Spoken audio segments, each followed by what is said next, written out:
Sills, Football Monday. A lot of telling stories from Week 8 as it closes tonight with Lions and Raiders. Interesting ball game for both teams. Week 8 showed us that the league is a week-to-week proposition. As many of you would say in there, the NFL is a flip-flop league. The fortunes of a team can change like Minnesota overnight. Minnesota was getting their steam under them again. And they lose their signal caller. Shit, 3 weeks ago, after destroying the Cowboys, the Niners were being talked about as one of the better teams, maybe in recent memory. Now 3 straight losses to very good teams. Really, nobody's had significant wins. I mean, I would say for the Eagles, the Dolphins. But I'll tell you the difference, what Philadelphia does compared to everyone else. Philadelphia is the closest consistent team. And they are the most consistent team in the league for the last 2.5 years. Yes, there's not a chip on the other side. Completely understand that. But they've been the most consistent team. And I want to make sure we do this, okay? We are going to start the show out with this. You're 7-1.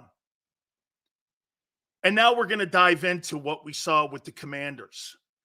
I love how people are giving a $50 million quarterback all these accolades for something he should be doing anyway. It's why you paid him. I mean, you want pats on the back for beating the Washington Commanders? And you're getting paid $50 million? Why are you being paid 50? You're expected to do that versus teams like Washington. Okay? Like when Burrow was sucking out loud. Now, there was an injury factor with him in the first 3 weeks. I said it plainly. He sucked. No good. The guy in Buffalo, I said the same thing. You got to win games, kid. You got to be more consistent in Buffalo. You're paid to put performances out there. This is why they invest in you. You don't invest for doing the common. It's crazy how people are sitting there going, wow. Why are you under a wow factor now when the quarterback, Jalen Hurts, makes all that money now when that's something he's expected to do? I'm going to get to all of this here. We're going to do our takeaways and go by the numbers. And I've got a comment here. By the way, are there teams in the NFL that always seemingly give teams trouble? It sounds like an old cliche, but unfortunately, that cliche is appropriate when it comes to Washington. I thought this game would be a blowout, but hey, not the way that they're playing on offense, and I'll explain that in the topic here in a minute. I was just talking to Tone about it. But let's get to the and Twiz goes, no JD or Carter. Part of the war of attrition. Ask Minnesota. I get it. That's part of the league and what makes the league a week-to-week proposition. Well,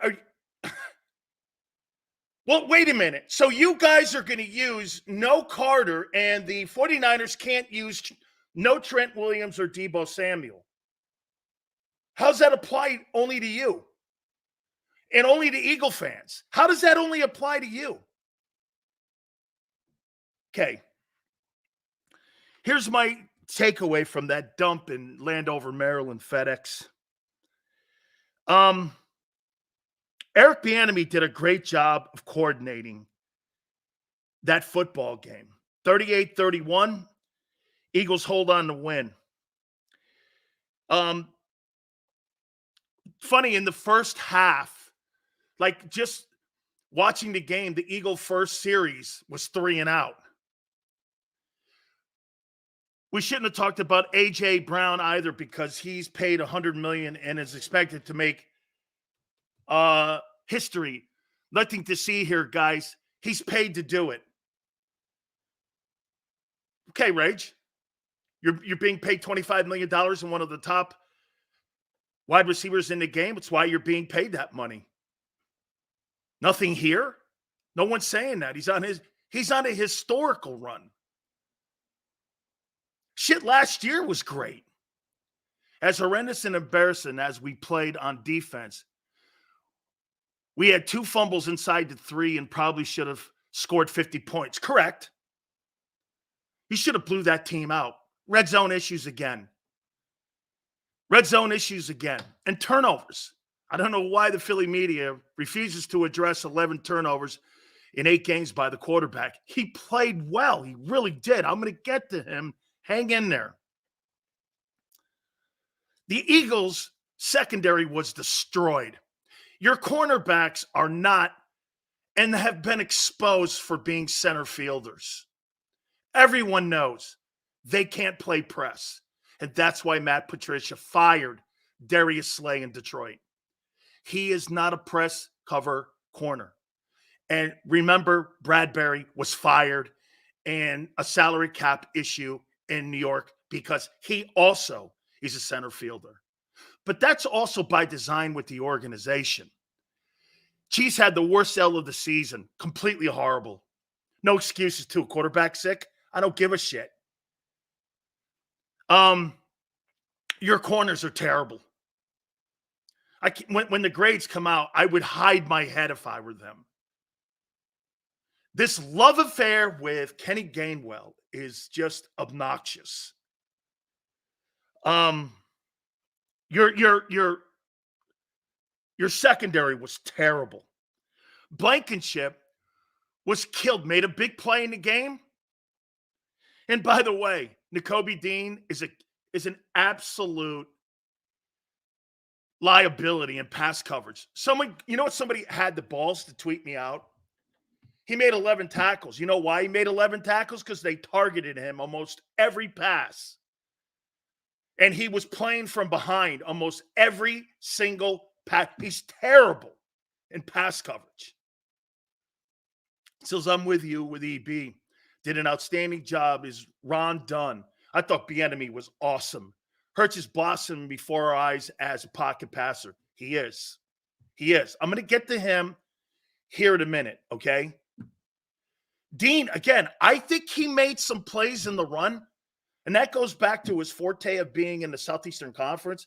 He's going to be a good run defender. But who truly throws that ball in that conference? He's not a pass covering tight end. And Dak is going to throw for 500 yards on that guy. And every time they see Dean in the game, they're going to go right at him. He's terrible. Maybe he needs time. Well, maybe they should put him at will and let him matriculate his game into the NFL. That might help. Instead of force-feeding him, look, I'm not saying he doesn't have talent, but what you asked him to do was on display, and Sam Howell killed him. Eric Bieniemy was targeting him. And the safeties, and the corners. They were playing pitch and catch. Sam Howell has had a horrible year, except against Philly. Why? Because you play 100 yards off the ball. By the way, Sean Desai should have blitzed more. You didn't get home at all but once. Critical ones. But you should have blitzed more. You think Sam Howell's going to be able to handle a blitz? Blitz more. You're not playing against Josh Allen or Patrick Mahomes. You're playing against Sam Howell. Blitz him more. But you were afraid because your guys play off the ball. Terrible. Sam Howell just ate that defense up. He threw for almost 400 yards. Sam Howell? Crazy. It was a great first half for Washington. Fumble in the red zone issues. You do not, as a Philadelphia Eagle organization, have a red zone back. You do not. And he's not on the roster. A.J. Brown was unbelievable, and he is without a doubt unstoppable. I'm going to ask you this question one more time. And I've asked you this for probably 3 of the last 5 weeks. You would really take Owens over him? Would you really take Owens over that guy? Boy, to me, it's a coin flip now. Would you take Terrell Owens over A.J. Brown? I don't know. Seals, you were right about A.J. and Reddick. Best trades Howie's made. Won that game for us. As did Jalen. Okay? Dude, that guy is unstoppable. Those one-handed catches in the corner now, dude, he is feeling it. If you are Tennessee, you have to look at yourself and say, that could be the worst trade in the history of the franchise.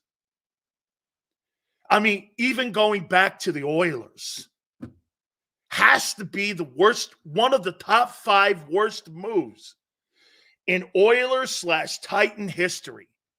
Letting him go like that. He's unbelievable.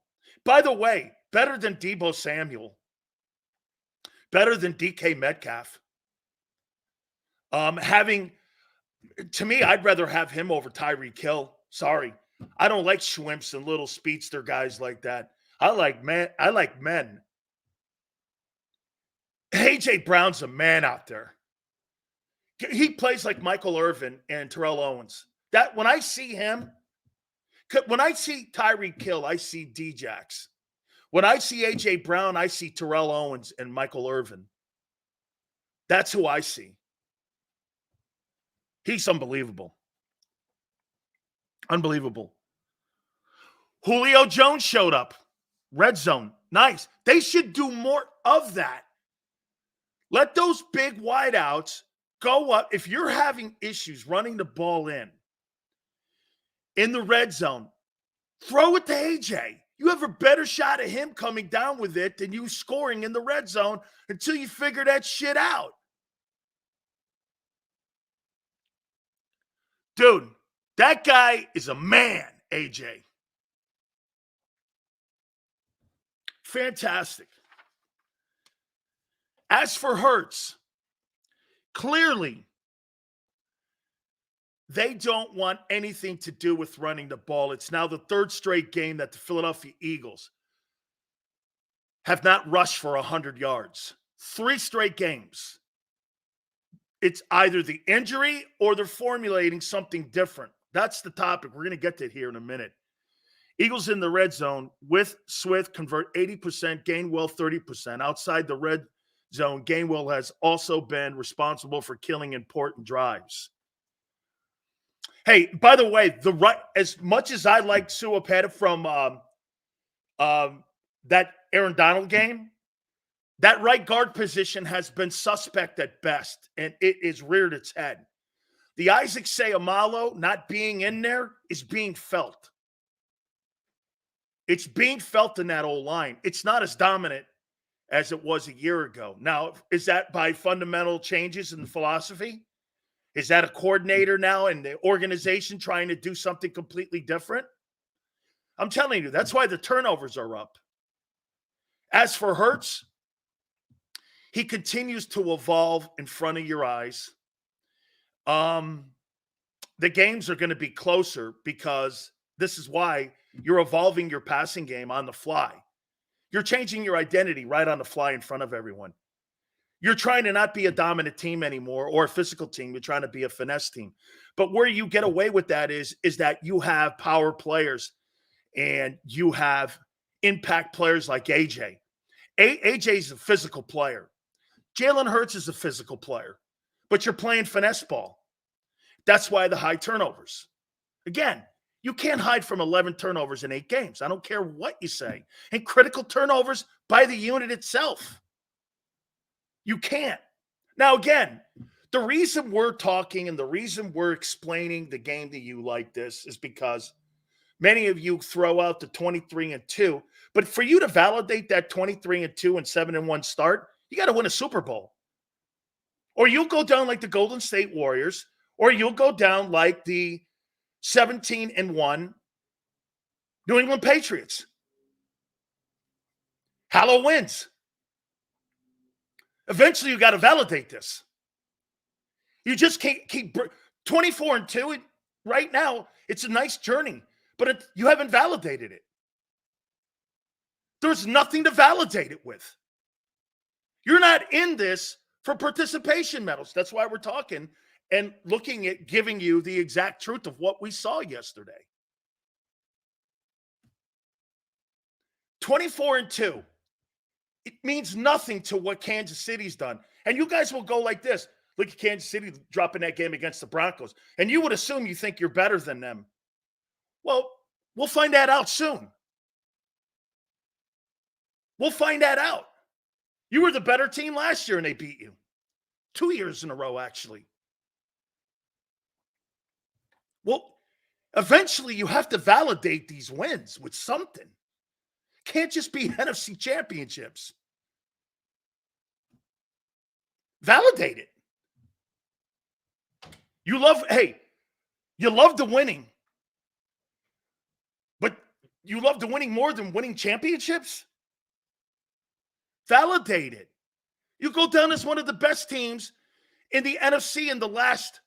If you win a Super Bowl this year, what you've done the last 2 years, you'll validate that run. You'll have a better football team than what happened even in 17. Because you know why? What's the one thing the 17 team couldn't do? The 17 team couldn't do what? They couldn't keep consistency going. This team has a chance to validate itself going, okay, we slipped up in the Super Bowl the year previous, we came back and won it. Something else not talked about, when Juergens was in, we averaged 6 yards a carry. That's right, Warrior. That's right.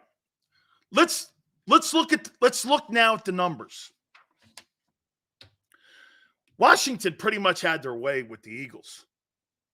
And some will go, well, we're missing guys. So is San Francisco. So if you apply that to your own credibility and what you did in the game. I happen to agree with you. Not having Jalen Carter out there? Absolutely. Hey, by the way, remember when I told you who the MVP of your football team was and I said Jalen Carter makes everything look better and he impacts everybody out there? How's he look when he's not out there?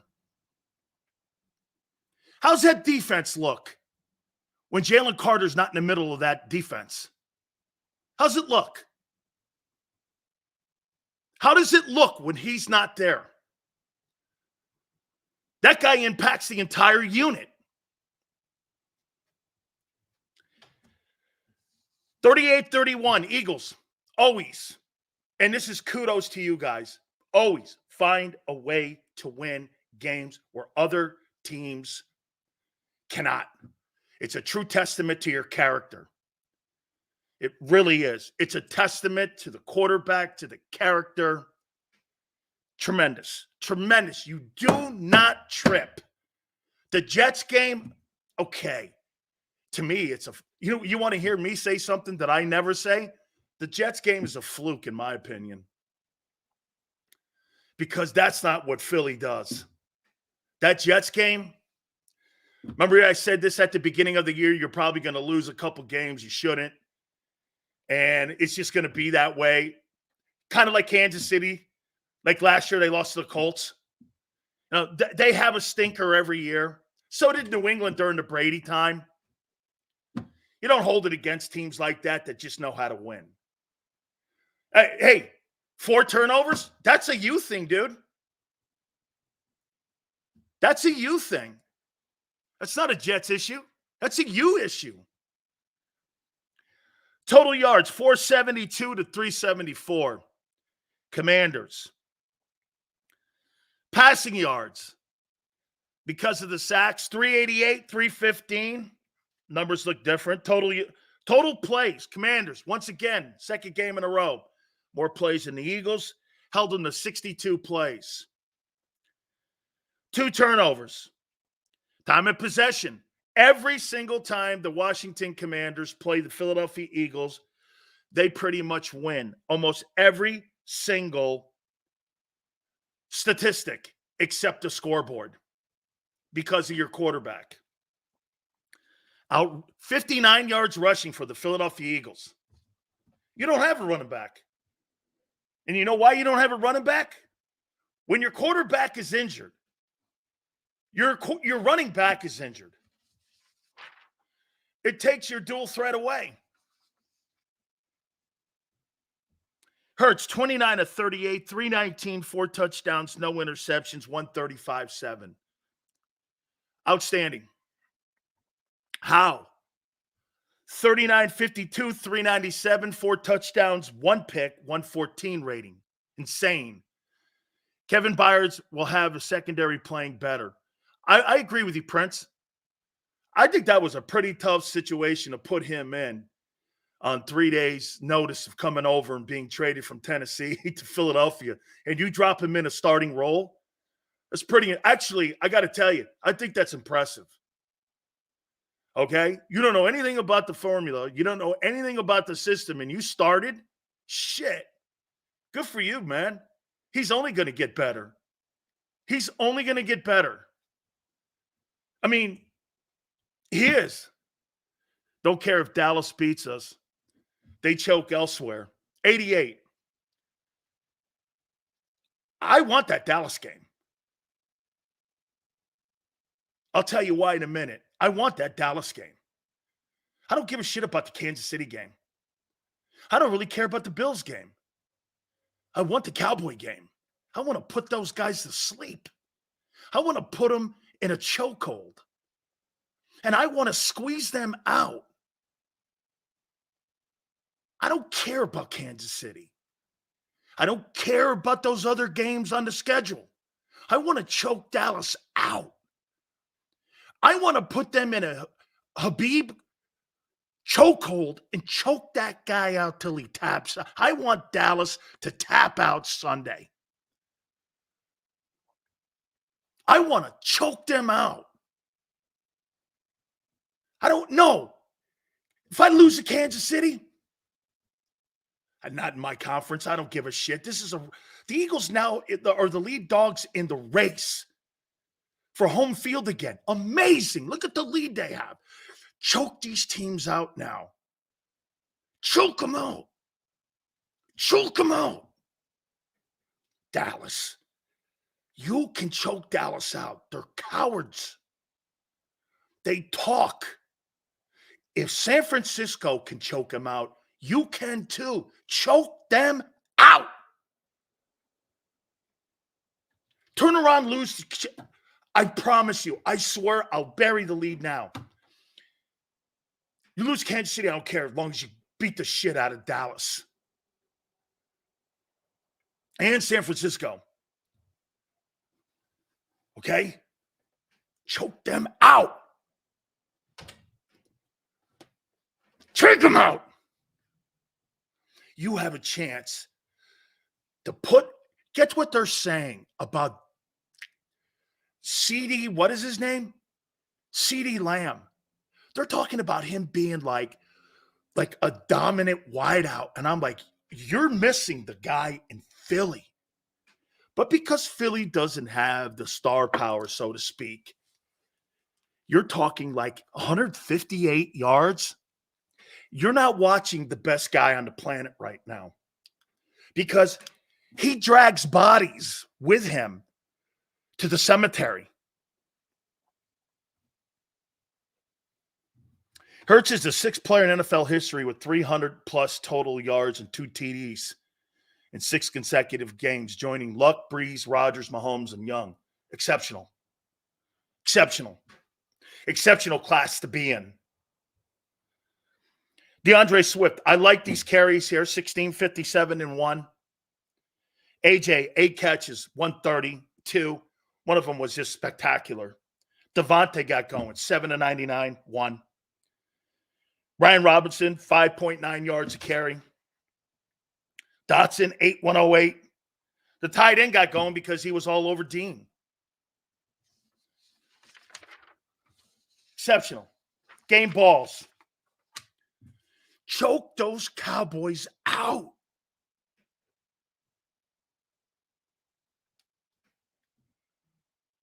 Choke them out, man. Guys, you have an opportunity this week to make an enormous statement in the league and with the media in the league. Beating the Jets, beating the Dolphins, great. Beating the Cowboys and knocking them into backseat status again and putting them at the back of the bus is what you want to do again. Make Dallas sit in the back of the bus. I ain't moving. You sit back in the rear with the gear, dog. All the lead dogs are up front. When you're on a sled and you're in the Iditarod, they don't put the weak dog up front. They put the weak dog in the back. They put the head dog up front. And be the head dog. I want to be the head dog. That's the most impressive thing about Sunday for me with the Eagles was they just refused to lose. That's a character thing that you have inside you, man, that you're just not going to lose. It's a Michael Jordan factor. That's right, Chris. It's fucking time. Take them out. Michael, thank you. Take them out, man. God dang it. You got Dallas right now wondering, you know what they're doing? So who they beat? They beat the Rams. The Eagles weren't even playing well that game. They kind of did. And Dallas is crowing about beating the Rams and the shitty Chargers. And guess what? You're like, they're going to go, well, look at the Commanders. The Commanders have good coaches. There's a reason Eric Bieniemy and Jack Del Rio and Ron Rivera, you can think whatever you want about them, they've all had success in the league. But the thing I take away from them, I walk away from that Commander game doing this. Man, you got Dallas this weekend.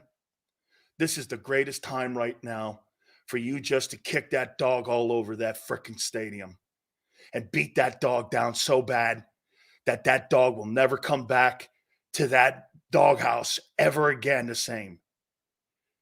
You got to take them out and kill that thing. Just take them out. They talk too much. It's too much bullshit. It's not real. What you saw in FedEx was real. Hard-fought football game. Quarterback not playing his best because he's injured. They're changing the offense around a little bit on him. You don't really have a running game going, but you're still winning. You don't drop turds. If you lose a game, you lose a game. When Dallas loses a game, they get stomped.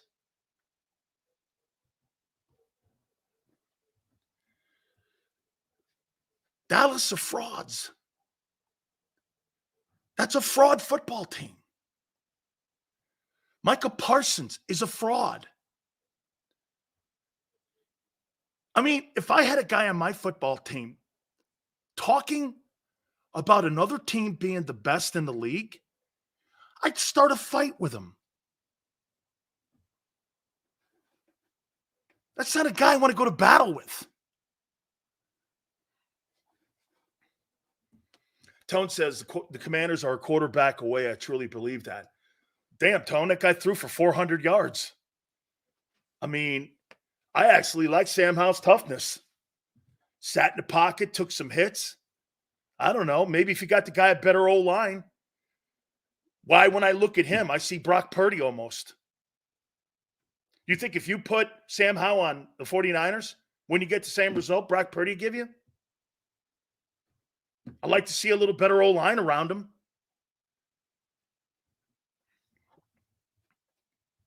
People in there going like this, the Eagles secondary's ass. They're still 7-1. No matter what I say here right now, no matter the criticism I give or the evaluation that I give, they're 7-1. And they don't drop games. They don't go on 3-game losing streaks. They don't get beat by 30. They're the only team in the league. You don't go to Denver and make the excuse up that my quarterback had like the sniffles. Patrick Mahomes had the sniffles. That's the excuse you're going to use for having Denver have really no offense and beat you. Well, that's a lame-ass excuse. Well, let me get this right. Travis Kelce didn't have his squeeze box, and that's another reason they didn't play well. It's dumb. Don't talk to me about a guy with the sniffles. Guy had the sniffles. He didn't play well in Denver. What do you think this is, baseball? Jesus, man. Patrick Mahomes had the sniffles. Whatever. She says, why are you pandering to... I'm not pandering to Eagle fans. Dallas has a secondary, big physical corners. Shooter thinks I pander to Eagle fans. Shooter, you're not in here very much then. Look at this guy in here telling me now I'm pandering to Eagle. Hey, Eagle fans. Eagle fans, do I pander to you?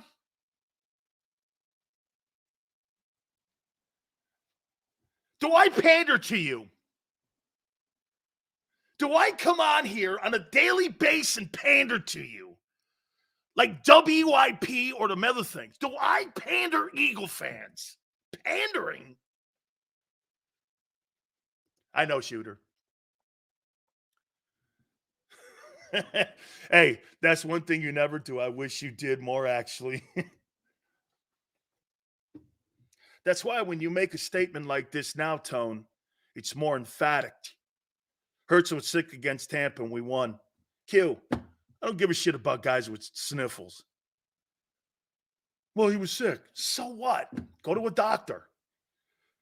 Get out there and play. If your legs aren't broken, get out there and play, Deshaun.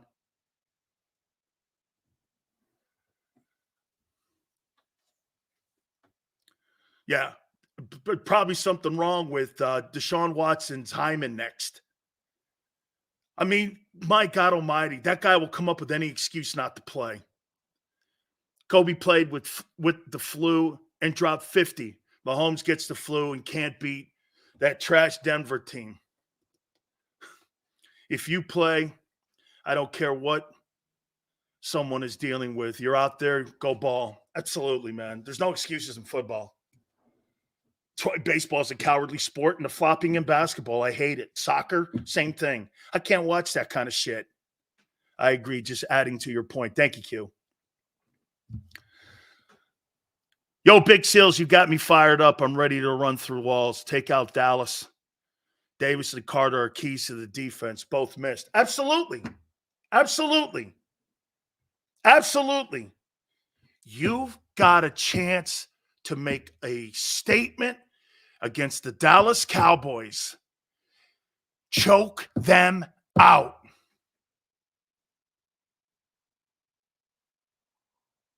End Dak's career in Dallas.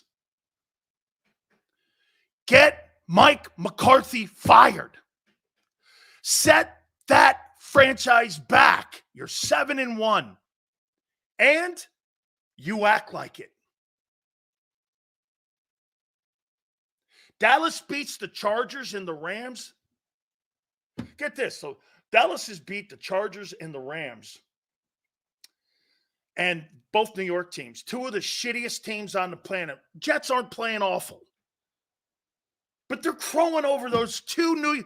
That's why they look at Dallas now, and Dallas is now started to get a little more love by the national media because they played in New York twice and played in Los Angeles twice.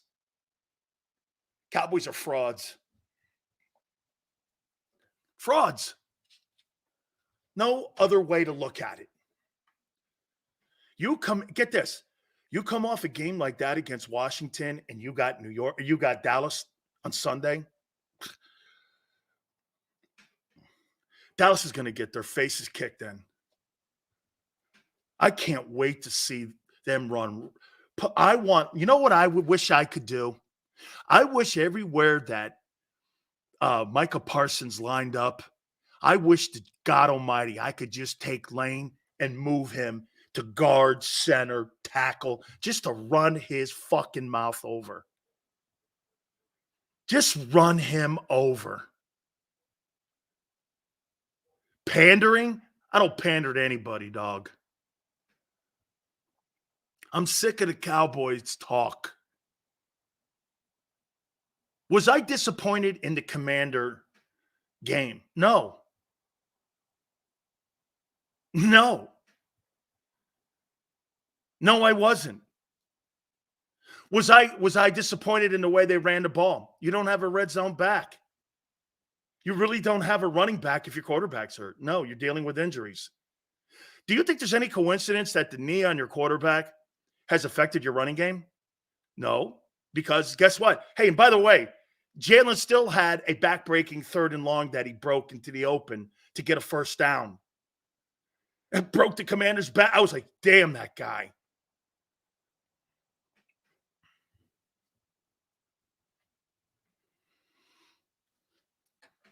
My takeaways. Fought. Won. Hardcore NFC East style game. That was a throwback. Washington was desperate. They were playing with desperation. They were coaching with desperation. Guys' coaching jobs are on the line as well as guys' careers in Washington. That was an all-in game for Washington. They had to do that. See, Philadelphia gets everybody Super Bowl, especially when you're under 500. Do you understand that Washington will go into the offseason? You know what they'll do? They'll hang their hat on their efforts against the Philadelphia Eagles. Not against Dallas. Not against anyone else. You know why? Because in the NFC right now, the Eagles are the gold standard.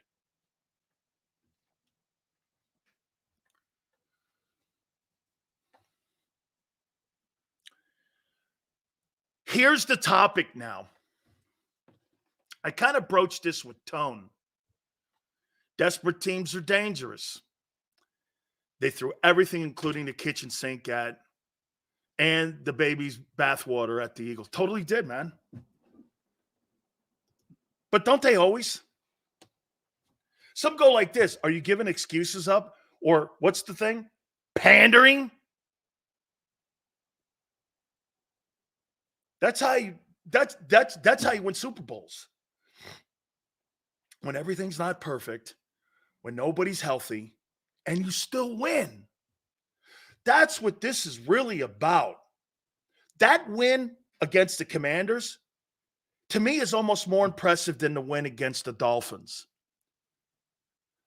Mast, I hate that love affair they have with Kenny Gainwell. I hate it. I'm more impressed with the win over the Commanders than I am with the win over the Dolphins. Here's why. You didn't have total health. You had a new guy in the secondary. Your quarterback is more injured in the wheels than we think. And you won a game in the NFC East. And in the NFC, that matters more for home field advantage. That's why that game mattered more. Jerry Jones, hey, can you put that super chat up? I want to make sure I get it. That's right, Scott. It was a game of adversity. Jerry Jones betting the farm on this game, just like Deadskins. I would love Eagles to destroy them the next time at the link. Take them out. Choke them out. I can't be any more emphatic than that. You have a chance to choke that Cowboy team out. Kick them, gouge their eyes out, take their quarterback out, do whatever it takes to put a statement on them. You'll set that franchise. Let me tell you what, you'll do more damage to the Cowboys. if you crush them, then anything the 49ers or the Cardinals did, and it'll set that franchise back. They'll clean house. They will clean house. Look at this, Mr. International. Or no, excuse me, Matthew. Not going to happen. Not going to happen. You have nothing to hold your hat on this year that makes you think you're a physical football team. Nothing. You know what you are? You're baby's milk. And the Eagles are whiskey. You're actually breast milk. The Eagles are whiskey.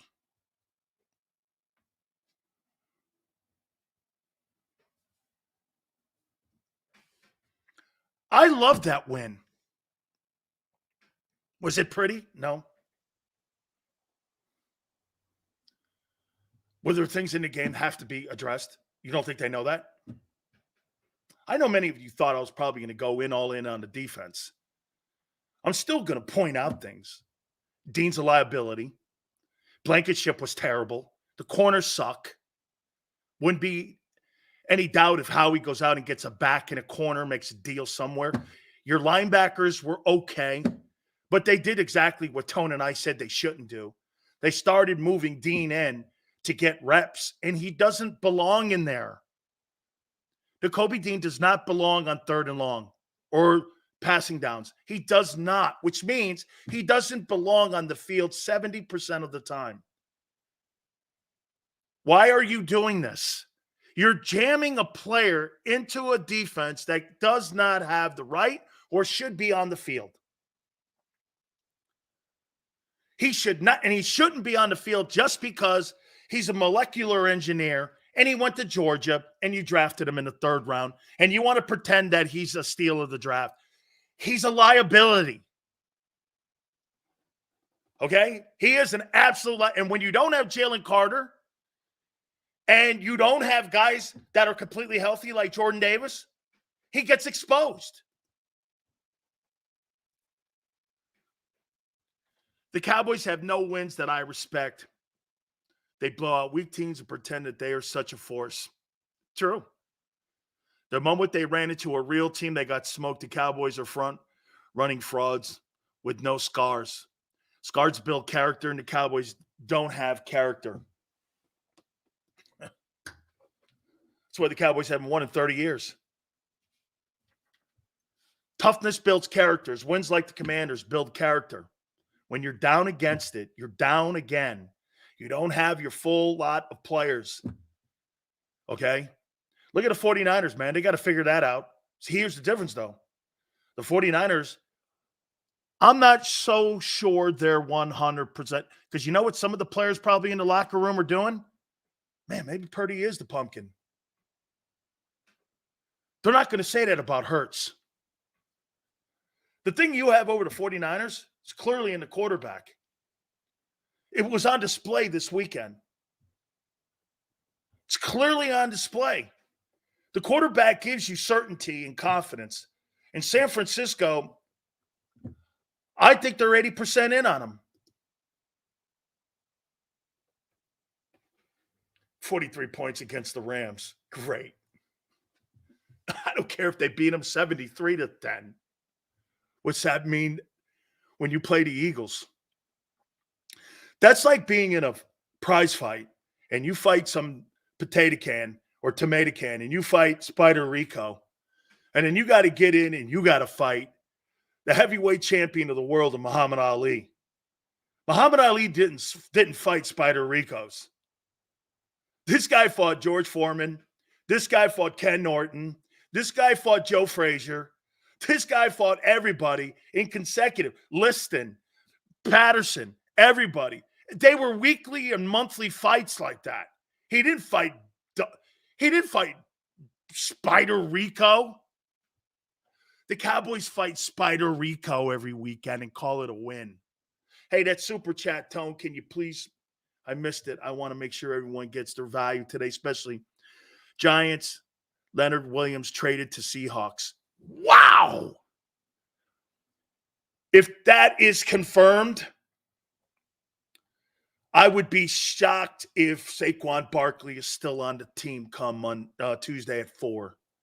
He's their best player, Williams. Okay?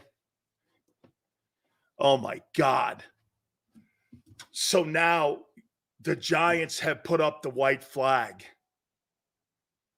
Seattle just got, what's funny? Usually I do a top 10 list of NFL teams tomorrow, but I put, wow, that is really wild. Questions. Why has Gainwell regressed? He was playoff Kenny last year. Is he injured too? Where's Penny? 88, I would say this, the injury to Jalen Hurts. I don't fear Kenny Gainwell. I just don't fear Kenny Gainwell. He doesn't frighten me. Dean was horrible. Pursuit angles, coverage was horrible. Decent at filling gaps. True. But so are Pop Warner players. He was terrible. Somebody had the, like I said, someone had the balls actually to go, he made 11 tackles. I'm like, no. The reason he made 11 tackles, because the Washington Commanders targeted him almost every play in the pass game. Whether a tight end, back out of the backfield, receiver running a slant across the middle, he couldn't cover anything. I mean, it was so evident they were going right at – Dak will throw for 500 yards if they play him. That game will come down. That's why, get this, the point spread's only 2 points. That thing will probably be a pick 'em. And I hate that. Dude, get this. Tone just said it. Cunningham and Morrow outplayed him.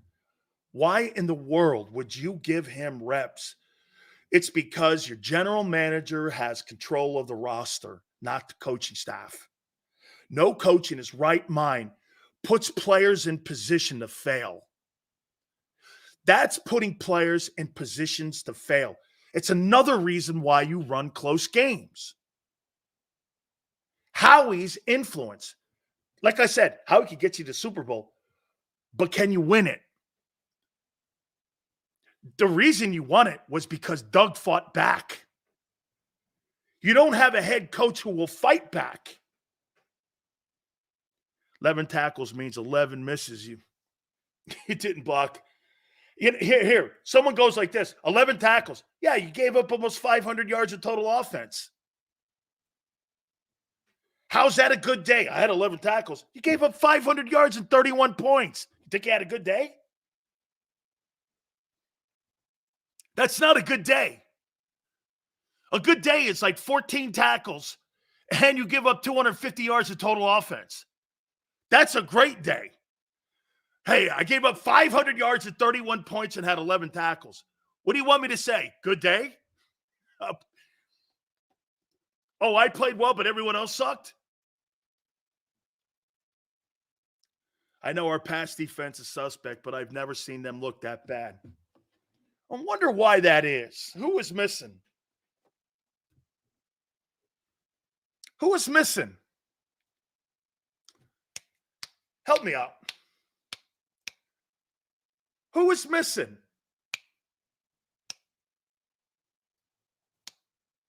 What's the guy's name? Who is missing? Carter and Davis. Funny, when those two guys are on the field, those guys have picnics in the opposing team's backfield. You take those two guys out, you're just kind of a decent defense. By the way, kudos to Hassan Reddick. I've never seen a guy in my life. You know who your closer is? This guy's Jonathan Papelbon. Okay, honestly, he's Mariano Rivera. This guy puts a period at the end of every single novel. Bang. Bang. Couldn't have been more wrong about a guy. Boom. Exclamation point. Now, I'll take that back. It's not a period. It's an exclamation point. Bam. I've never seen a guy close games out like that in the NFL. Just completely close them out. Boom. He is a closer. I've never seen a guy make more fourth quarter sacks in my life in critical situations to win any hopes of teams' chances of coming back and beating you. Game balls. Then I'm going to get to the topics. A.J. Brown is on a historical run. I'm going to ask you one more time this question. Would you really take Terrell Owens over A.J.? Do you really think Terrell Owens is having the same impact back in 04 that A.J. is having right now?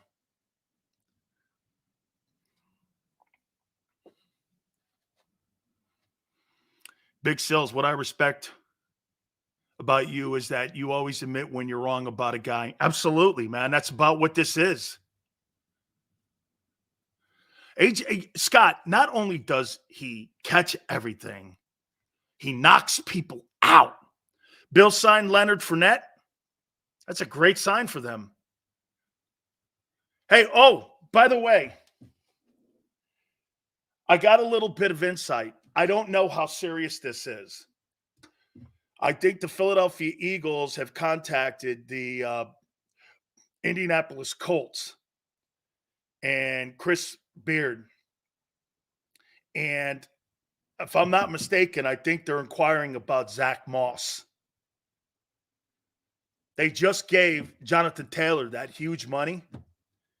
And I don't know exactly, but it's a couple guys and a couple agents told me that Howie's making a lot of calls on running backs, corners, safeties, maybe some O-line help.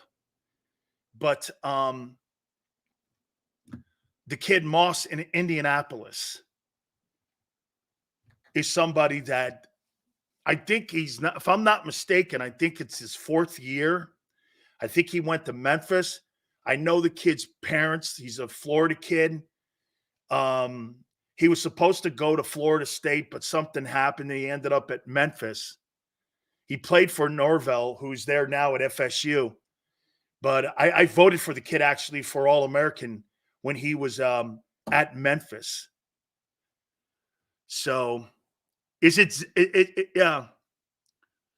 So Zach Moss would be somebody I think would be okay. Okay. A.J. Brown, man, he's just great. Jalen Hurts gets a game ball. Hey, by the way, what was Jalen's completion percentage? 29 to 38. Got to be something like 76% in that game. Had to be somewhere up there. 76, 79. Yeah, something like that. It's fantastic. Devontae Smith gets a game ball. I thought Dallas Goedert deserved one. And I'm going to give Reddick one because he closed the game out. Now, here's my topic. Now, some of you, after what we just said, of course, the guy talking about pandering here, this is where we kind of walk it back a bit. And I kind of talking to Tone about this a little bit. Zach Moss is second in the league in rushing. Am I reading this right? Ray. Zach Moss, I think he might be third or fourth. But Ray, he's out. You just gave a gigantic contract extension to Jonathan Taylor. If you pay him, you play him. His reps will go down incredibly. Do you actually think you're going to pay a guy who you're going to pay a guy to sit him on the bench and not play him in that organization in Indianapolis?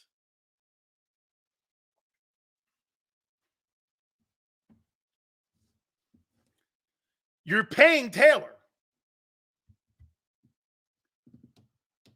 Okay? Plus, he's great in pass protection.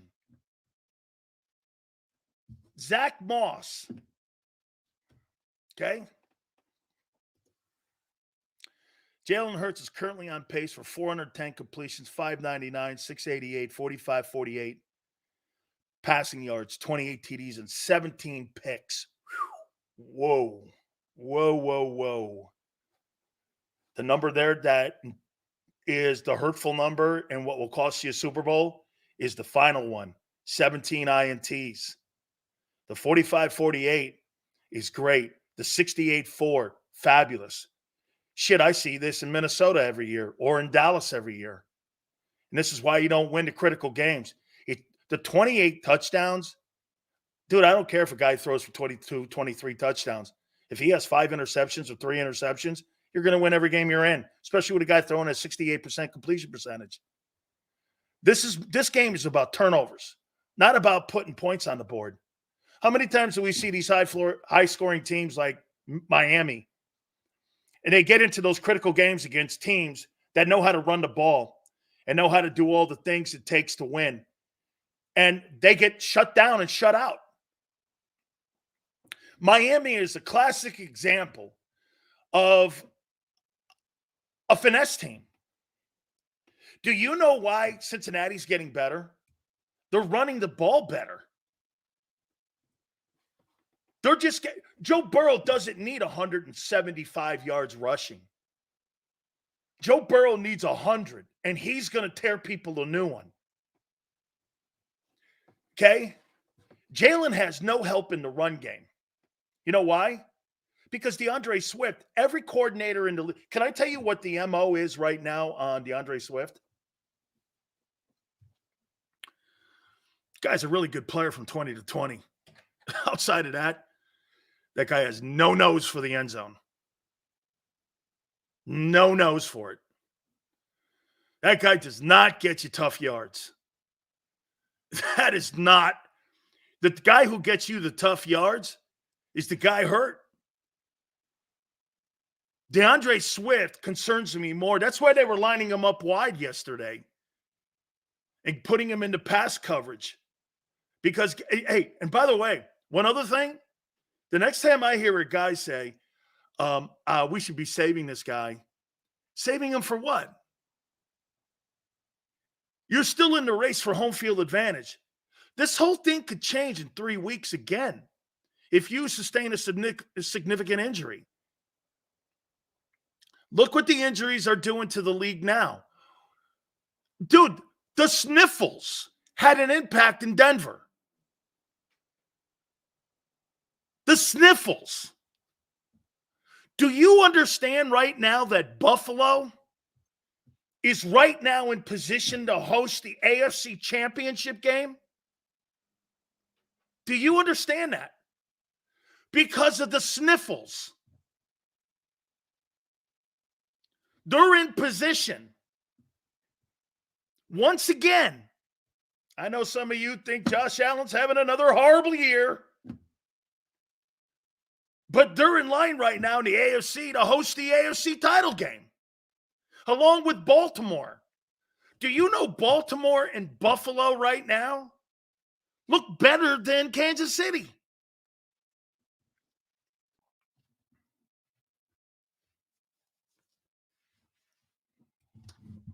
How about this? Giants trade Barkley. What if they trade him to Kansas City?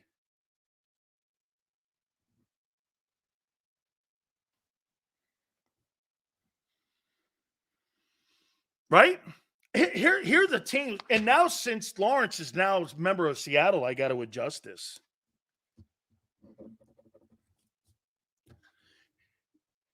Purdy went from boy wonder to boy I wonder in 3 weeks. That could happen in Philly. Will it? No. No. Jacksonville too. Marina, thank you. Right. Jacksonville too. Look at the teams that look better than Kansas City this year. Remember I told you, I said Kansas City. I at least had you guys go into the NFC Championship game. I said the Kansas City Chiefs aren't going back to the championship game. I don't think they have enough talent. I don't believe Kansas City has enough talent. The Jags look better. By the way, how about all those investments working out on defense? Hey, do you know who the number one team in the league is in takeaways on defense? Do you guys have an idea who that is? Do you guys happen to have an idea who the number one team in the National Football League is in takeaways? Got an idea? You got it, the Jags. That was heading into last Sunday, yesterday.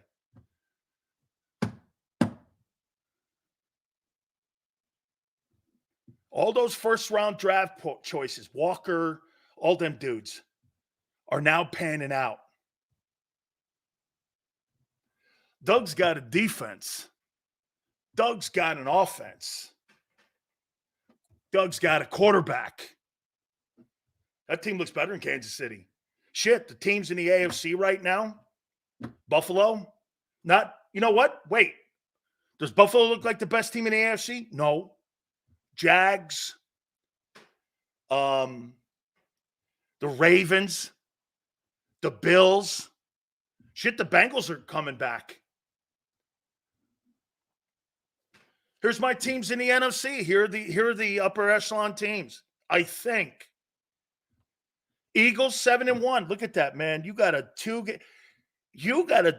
one-game lead over. Depends on what happens tonight with Detroit against the Raiders. Here, I got them in order. Eagles, 49ers, Detroit 3rd, Seattle 4th, Dallas 5th, and I guess New Orleans. I'm going to say something to you. I didn't get a chance to get to the topic. We're going to do that here at the top. And I wonder how you're going to take the topic. But I would say this to you. The Eagles may have lost some talent last year, but I think the NFC got worse this year than it did a year ago. The entire NFC East is not what it was. The Niners are stumbling. I think they figure it out. Detroit's better. Dallas is still the Dallas Cowboys of whomever. They're the Jerry Joneses, the Dallas Kardashians. Seattle has gotten better since they dumped Russell Wilson. And then after that, you got a bunch of kind of teams like New Orleans, Tampa. I don't know.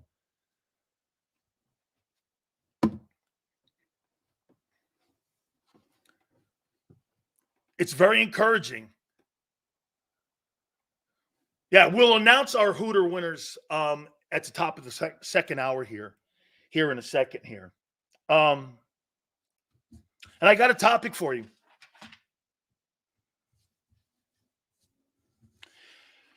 I currently don't like the 2023 Eagle offense with all those fancy numbers that Tone threw at me. I don't. And I'm going to tell you why. Don't forget our great friends at Hooters. 40th anniversary. Please do me a favor. It's Monday Night Football tonight. Go into any one of our locations from Rhode Island all the way down through Jersey, down through King of Prussia. If you don't want to go into any one of the locations, use the app, HootersToGo.com. Tuesdays, buy 10 wings, get 10 boneless. Wing Wednesdays, 1983, all you can eat. NortheastHooters.com. That's NortheastHooters.com.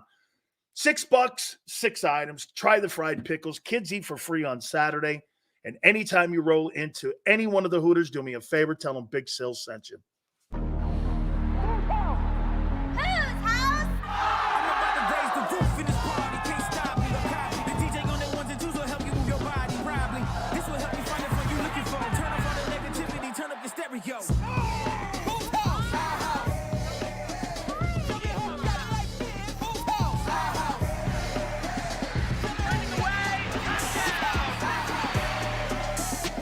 Football and Hooters, the perfect pair.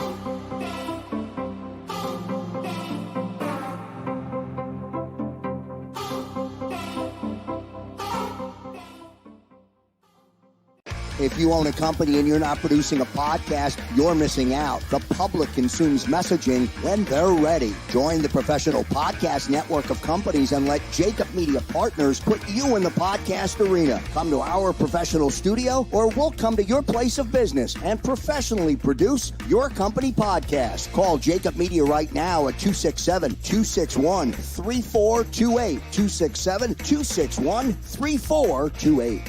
My name is Dr. Bruce Grossinger, and I'm the medical director of Philadelphia PRP and Stem Cell Institute. I'm reaching out to those who suffer from spine and joint pain. We use treatment methods that require no surgery, no scalpel, no drugs. Running, walking, or whatever your desires are, Dr. Grossinger is where you need to come. You can benefit from the same PRP and stem cell treatment as Wilbert Montgomery. Call us now at 610-222-5675. We're here to show you a better way to spend your state income taxes and get the money to where it's needed to most to the thousands of qualified kids. What we like about Blocks is they really know where the need is. This program ensures that their dollars come 100% into these kids for their tuition assistance. If you are able, Blocks makes the EITC piece go very quickly and very smoothly. Turn your PA state tax liability into need-based scholarships and receive a 90% tax credit.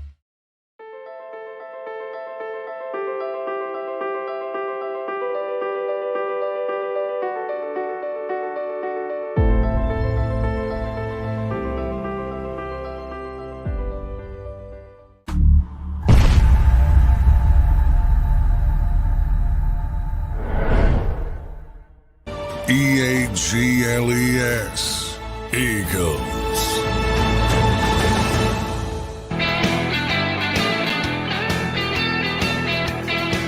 Big Sills. So, Derrick Henry's not going to be dealt. And I would think Mike Vrabel has something to do with that. Because he respects him too much. Okay? That's probably one of the reasons. By the way, congratulations, Michael, Pennsylvania, Herman, Delaware, on winning our Hooters gift certificates. Each and every single week, we qualify people Tuesday through Friday for your chance to win merchandise and also gift certificates from our friends at Hooters. Throughout the week, we throw out a code word over 4 hours, and we give you an opportunity to win yourself some gift certificates each and every single day. We announce the winners like Michael and Herman here every single Monday on a football Monday. And congratulations to you guys. We'll start it all up tomorrow, and we so appreciate you guys. All right. Yeah, he respects him too much. Okay. All right. I'm going to get to the topic here in a minute now. I don't like the Philadelphia Eagles offense this year.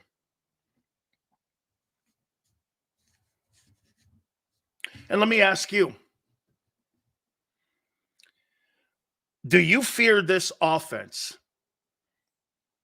as much as you did last year's balance?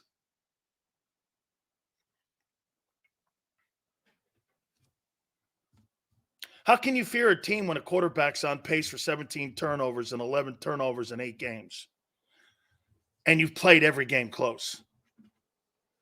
Last year, nothing was close. And I would say this, the first 8 games you played, pretty compatible to the teams you played a year ago.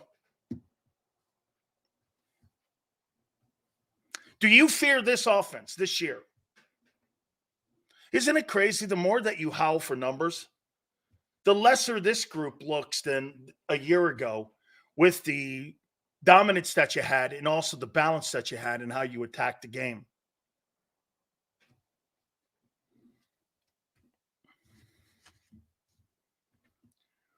How about this? Is Hurts good enough to win a Super Bowl just being a pure pocket passer? I don't think a quarterback who's on pace for almost 20 interceptions is going to win you a Super Bowl.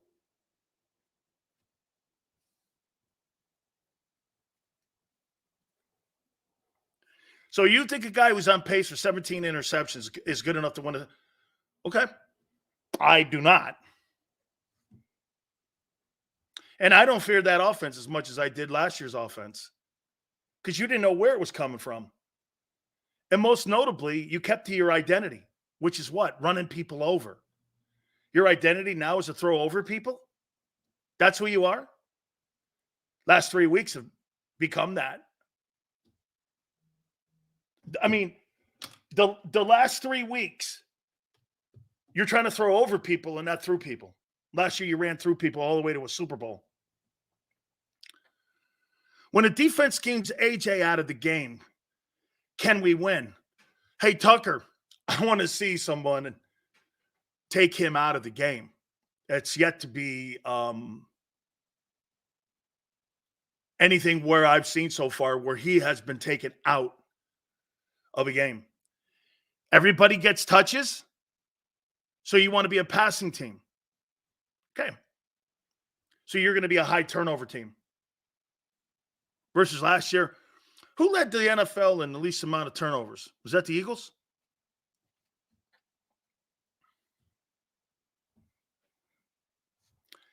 There's a reason every game's closer. Why? Turnovers. Look at your red zone. Your red zone compared to a year ago, terrible. Kevin goes like this. Yeah, okay, so last year's 7-1 team versus this year's 7-1 team, who wins? Kevin, let's do that. Last year's 7-1 team versus this year's 7-1 team. Who wins in a football game? I'll take 22 all day. All day. Oh, excuse me. 8-0. That's right.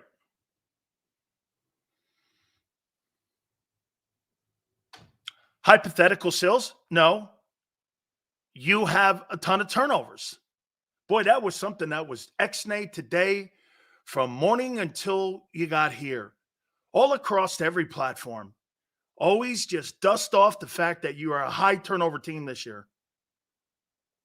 And that plays into you being in close games and against shitty teams like the Commanders. You want to give me credit. You want me to give credit. Look, I give credit for the effort as a unit for winning that game. But for giving Jalen Hurts a ton of credit for going 135.7 versus one of the worst defenses and one of the worst football teams in the league coming in, they were awful. And you're sitting here going, wow, he played great against the Commanders. No, I want him playing great against the Cowboys this week. I want him playing great and winning those games. Will he play great in the Super Bowl? I don't care. This is about the last game of the year holding it up. It's the only way it validates people. Why is that so difficult for folks to understand? It only way you validate anything you do in life is to run through the tape.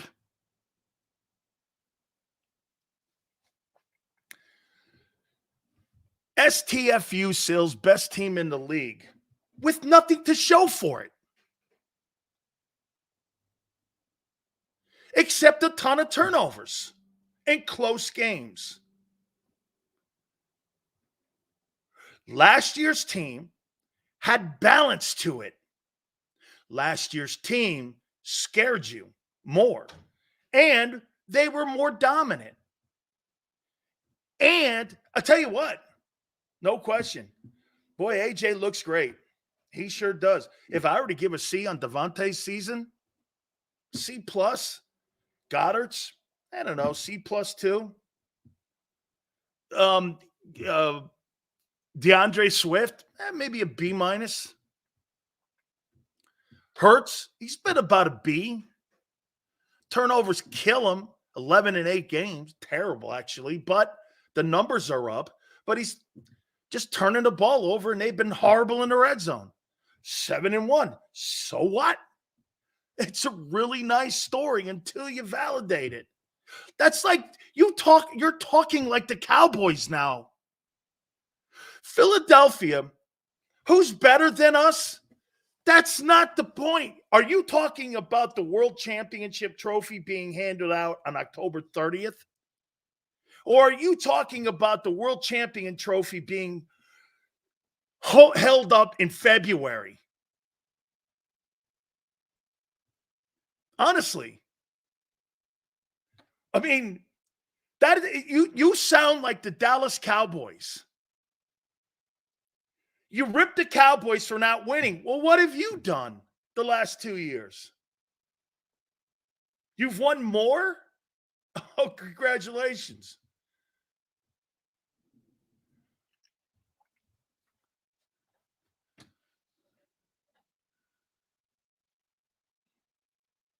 And name it, who's better than us? I don't know. I'll let you know next Monday. This is the NFL is a week to week. Wait, how come no one? Do you think that this offense this year is more intimidating? And do you think this offense, you fear more and just their approach than you did a year ago? I don't. I think the more turnovers, once again, turnovers in critical games, like in playoff games, will send you home.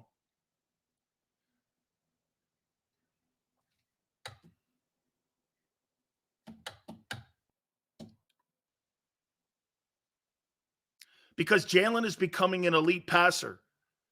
On pace for 17 interceptions, that's elite. 28 TDs to 17 picks he's on pace for. That's elite.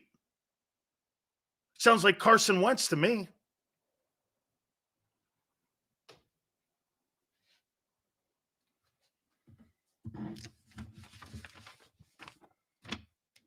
Hey, that guy in Buffalo's got to validate himself. He's not. Jalen Hurts is not in an island with this. Trevor Lawrence has got to validate himself. The guy in Cincinnati has to validate himself. Absolutely. This is not on Hurts. The guy in Baltimore, he also has to. This is, hey, this is not golf. This is not tennis. This is a team sport. Jalen just doesn't get the credit for 7-1. Like I said in the first hour, that's a win right there where you just absolutely love what the team did. Everyone fought. It was awesome. But this offense this year, you can't score in the red zone. You turn the ball over at a consistent rate almost every single game. Actually, if you want to go back to the Super Bowl, in 9 of the last 10 games that you've played, or in the last 9 games, you've turned the ball over 8 times in 8 of those games. I mean, since the Super Bowl. And it's becoming an epidemic. It's also a trend now. The Eagles turn the ball over because they're doing more things to turn the ball over. Yeah, you're 8-1, and it's a really great story. I'll bet you this year, the best record in the league will not win the Super Bowl. It's no perfect teams in the NFL right now. DRC, but the closest team that is the most complete team is in Philadelphia. I agree with that. Okay, because it's true. I think the teams this year, I think Kansas City's lesser. I think Buffalo is still wobbling. I can't tell. 1 week they could lay an egg again. I think the team that's truly getting better on a week-to-week basis is Jacksonville as well. I want to see what Detroit does tonight. They got their pants kicked out of them and their heads kicked in last weekend. Dallas, I am not buying that thing. Scott, I think so too. Get this. I think the Eagles got a little worse than a year ago. I think the league got a lot worse. I think there's lesser complete teams today than a year ago even. I think Kansas City was a better team. Dallas was a better team. Think about the teams that you're talking about now. The 49ers were a better team.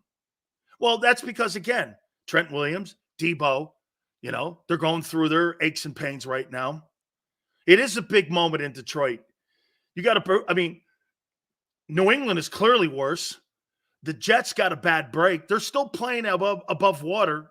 And by the way, I never thought I'd ever say this, but I can't believe it, but Aaron Rodgers might actually play this year, which would be hey, can you imagine this? If somehow the Jets get into postseason and Aaron Rodgers can play, that would be a scary situation for every single team in the AFC. They get in with a 9-8 record, they could win the Super Bowl with him. With that talent, they could win the Super Bowl with him. Shit, they beat you without him. You get Aaron Rodgers back on that field, and he could do anything. And they're 9-8. That's a whole different world there in the AFC. They'll beat Kansas City. They'll beat Kansas City. Joe Burrow's better than Rodgers? Oh, wake me up when that comes to fruition and he does something special. Let me know when he does something special. I've seen him play some really good football, but exceptional football, like to a point where, you're winning MVP awards and you're best player in the sport and it's not close and you have 41 touchdowns to 3 picks. Let me know when you show me that. There was one year Aaron Rodgers, I think, had 45 touchdown passes and only 5 picks. You let me know when that comes around.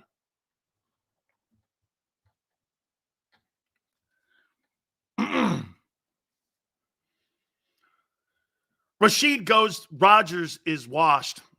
So you think, again, so the 4,500 yards that Jalen's on pace for, you're happy with that, right? I'm assuming. Are you happy with him being on pace for 17 interceptions? I would much rather have him lower that attempt total, get that running game going more, and kind of resemble a little bit of how you killed teams for the last 2 years. This year, you're going to try to throw over teams to win. Okay. You're going to get a chance this weekend. Dallas' secondary is not awful. You're going to have to run the ball in Dallas. You're going to have to run the ball. Because Dallas' secondary, if you throw the ball like you did in that Commanders game, the Cowboys will beat you. Because the Cowboys can't take a power team. Isn't it evident what happened with the Cardinals and with the 49ers? They ran the ball down their throat. They didn't throw the ball around the yard. They beat them up. You run the ball at Dallas, they don't want you running the ball at them. They want you throwing the ball on them. They want you to get into a shootout. They are afraid of being run over. Last 3 weeks, the Philadelphia Eagles have not had 100-yard, or is it right? Am I right when I say that? You guys have not had a 100-yard rushing game in the last 3. That's funny because I can't remember the so-called best offensive line not having a 100-yard rushing game in the last 3 weeks and still crowning yourself the best O-line in football. That's actually a myth now. Sills, why are coaches obsessed with Gainwell? Q-ball, I don't know. I don't know this love affair. I just don't know this love affair with that guy Gainwell. He's a dude. I've been telling you that. He's a dude, man. You put Kenny Gainwell in Chicago, they'll cut him. He's a nice player. He's a guy, does he deserve to be on a 53-man roster? Yes. Does he deserve to be your feature back? Absolutely no. Absolutely no. I cannot believe the New York Giants traded Lawrence away. Didn't they just give him a contract extension last year? And then of all things, you send him to Seattle in the NFC. Shit, man. That makes Seattle now, in my opinion, that pushes them closer to San Francisco. It's all going to come down to Geno Smith. Who would have thought Geno Smith and Brock Purdy potentially are going to fight it out for the NFC West? I mean, you automatically make Seattle a better team in the NFC. Hey, and the Eagles have to fly to Philly or fly from Philly to Seattle. That ain't going to be an easy ball game up there. That is not an easy place to go up and play. It's a hell of a hike. Their fans are nuts. It's a crazy-ass environment, and they're good. That's a good football team. Where are they sitting at? They're 5-2. And now they just make a significant. Hey, what did they give up for Lawrence? Jesus Christ. Has to be that they gave up a 1 for him. Please tell me at least they gave up a 1. Okay, I saw someone just say on pace doesn't mean shit. You're right. He's got 11 turnovers in 8 games. That's today. How's that for you? Nothing drives me more crazy than the way they use Gainwell. He isn't the guy they think he is. I blame the coaches. Philly 500, I don't understand this absolute over-the-top love affair. JM says a 2nd and a 5th. Wow. New York 8, the cap hit. Look at the shitty, stupid decisions. The New York, my God almighty, the New York, hey, Eagle fans, you guys don't have to worry about ever finishing in last place or never either 1 or 2 in the East because you have incompetence running every single organization in the NFC East. If Josh Harris is going to run the Commanders the way that he runs the Sixers, you don't have anything to worry about there. The way the Giants are run, it's a complete shit show. And the Cowboys, well, the Cowboys are the Cowboys. They gave up a 2 and a 5th. That's for the guy who was the all-pro. You know, he was all-pro. He's an all-pro. I mean, Leonard Williams, excuse me. Thank you, Q. Leonard Williams was all-pro. He was first team all-pro. Thank you, Q. Thank you. Whew. Seattle got better. So New York thinks they're going to go into the draft now and draft another dude. So New York has awful D linemen. The Thibodeau kid hasn't panned out. They got a decent left tackle. The quarterback is completely overrated. Remember I told you that Daniel Jones – hey, remember the 2 predictions that I made at the beginning of the year, my wild predictions, before I bring Tone in? I said Sam Darnold might be starting in San Francisco, and I said that Daniel Jones would be replaced by Tyrod Taylor. He was replaced by some dude named DeVito. I mean, insane. It's time for the segment. And my good friend Tone.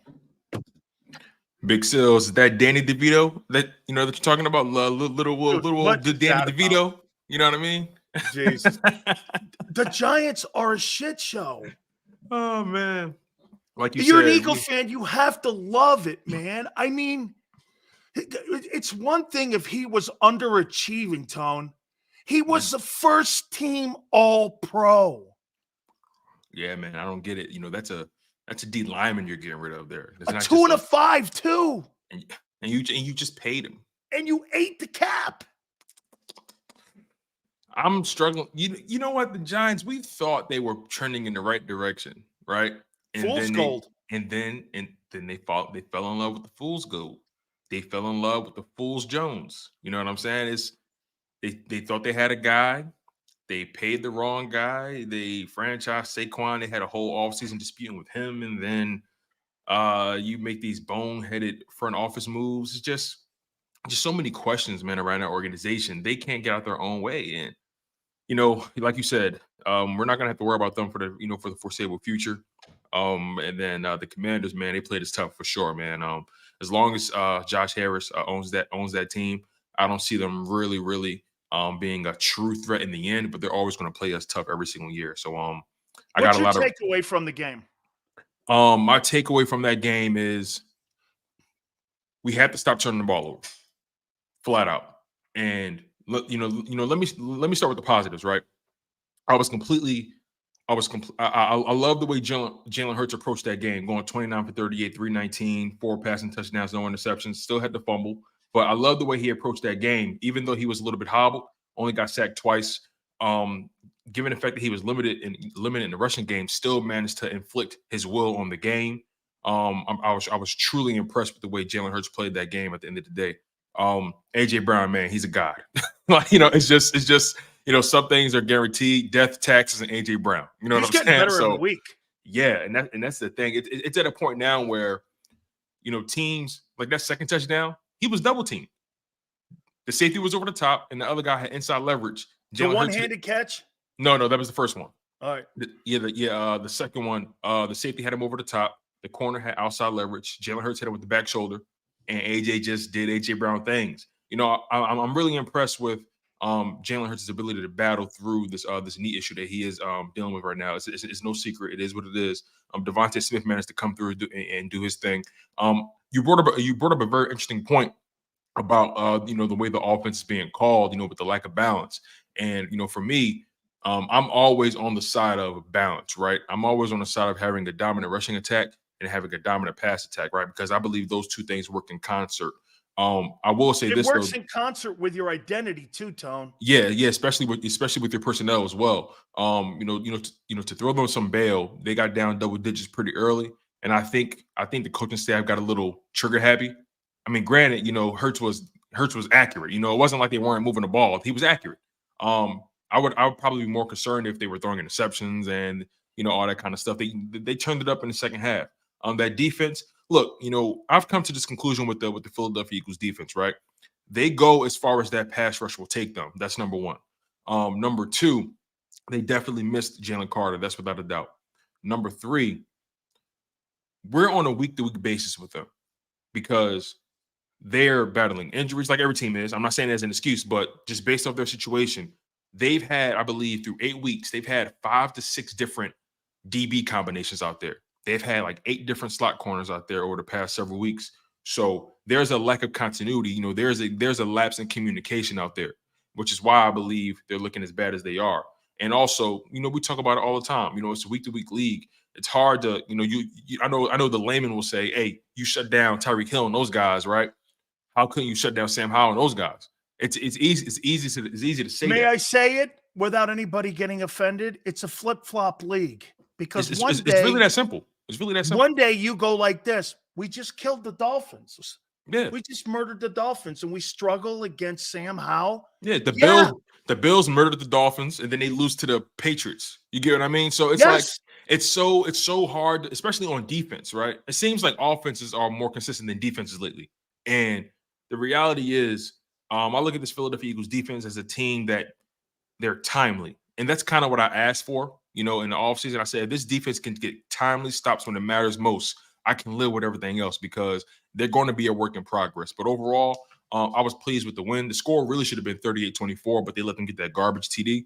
But overall, scary game in the first half. They almost had us on the ropes, but Jalen Hurts did Jalen Hurts things, man. And I'm really impressed with the way he handled himself. How about this? Do you agree with me that last year's offensive approach struck more fear in opponents than what they're doing right now? I think that's a fair assessment for the simple fact that when you have such a dominant rushing attack and how consistent it was at that, you not only have to be concerned with getting beat over the top, you got to be concerned with getting punched in the mouth. And over the past few weeks, the rushing attack hasn't been as dominant, nowhere near as dominant as we're used to seeing it. I've realized in that game, because I watched some of it back when I had the opportunity, the Commanders, in particular in this game, the Commanders were stacking the box, and they were forcing the Eagles. Listen, they told the Eagles, "You're not running the ball today." That's what they told them, and that's what their personnel choices indicated. So the Eagles had to take what they gave them. And if you notice in this game, neither team really ran the ball. It seemed like both teams said to themselves, "No one's running the ball today," and Right. we're going and it's going to be a shootout. So I kind of lean towards John McMullen's way of thinking in terms of every game has an identity, has a complexion to it, and it's hard to expect the same results week to week to week. In terms of what a defense is giving you, right? You have to take what they're giving you. But I would agree with you on this though, right? If last year's team went up against this year's team, and just based off how they played, last year's team will win because 3 reasons. Balance. 3 reasons, right? 1, balance. 2, they didn't turn the ball over. And 3, they were dynamic in the red zone. Correct. So those 3 things, and again, this is how this is the beauty of covering this team right now, right? And I'm pretty sure so you can add to this, right? We're comparing the Philadelphia Eagles to themselves now. But that's what I mean? I don't want to compare them to Dallas. Exactly. Because that's how you play down to your opponent. Exactly. You have set a standard in Philly that should be only gauged against Philly, not against Arizona, not against Washington, not against. That's what Dallas does every year. You know what they do? They gauge themselves versus other teams in the NFC. And when you do that, you find out, hey, we're better than the Giants. Well, at the end of the day, when you were saying that a year ago, that really doesn't look all that impressive I'll right take it now. I'll take it a step further for you. The Cowboys, the Cowboys, they're kind of snake bitten. And I say this why? Because they've been pocket watching the 49ers for the past several years. And they keep saying to themselves, we're better than them. We're going to beat them. We're going to beat them. And they put so much energy and so much of their time and preparation towards that singular matchup that when it finally comes, they're not even ready. And then on top of that, they forgot the game plan for the other opponents. They're so singularly focused on, they're so fixated on trying to prove other people wrong when in reality, they need to focus on what's going on in their own establishment. Insecurity. They're insecure. They're a very insecure organization. And That's from the owner on down. Tone, I said this in the first hour too. This is an opportunity right now for the Philadelphia Eagles. And I swear to you, on my God, I don't give a shit about Kansas City. I don't care about Buffalo.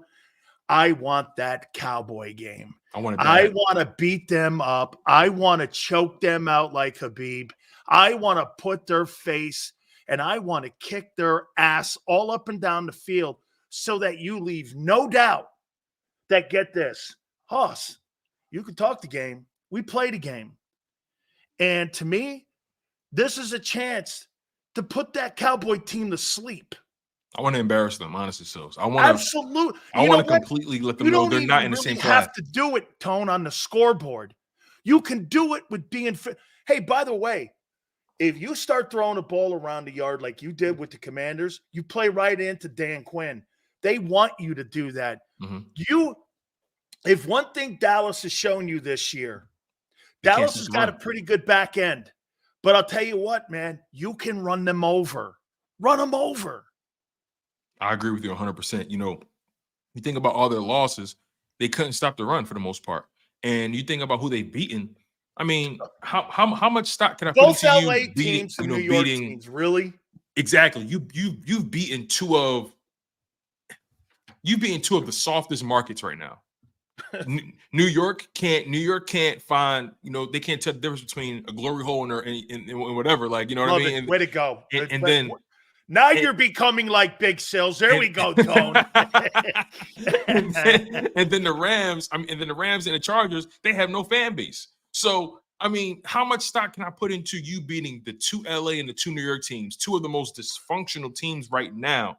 Man, I'll probably say New York's more dysfunctional than LA, and the Rams are trending in the right direction. But the bottom line is you beat 2 teams that are just not there. They don't know who they are. They don't know who they want to be, right? The moment you came up against a team that had any kind of identity, any kind of, stature, you got smoked.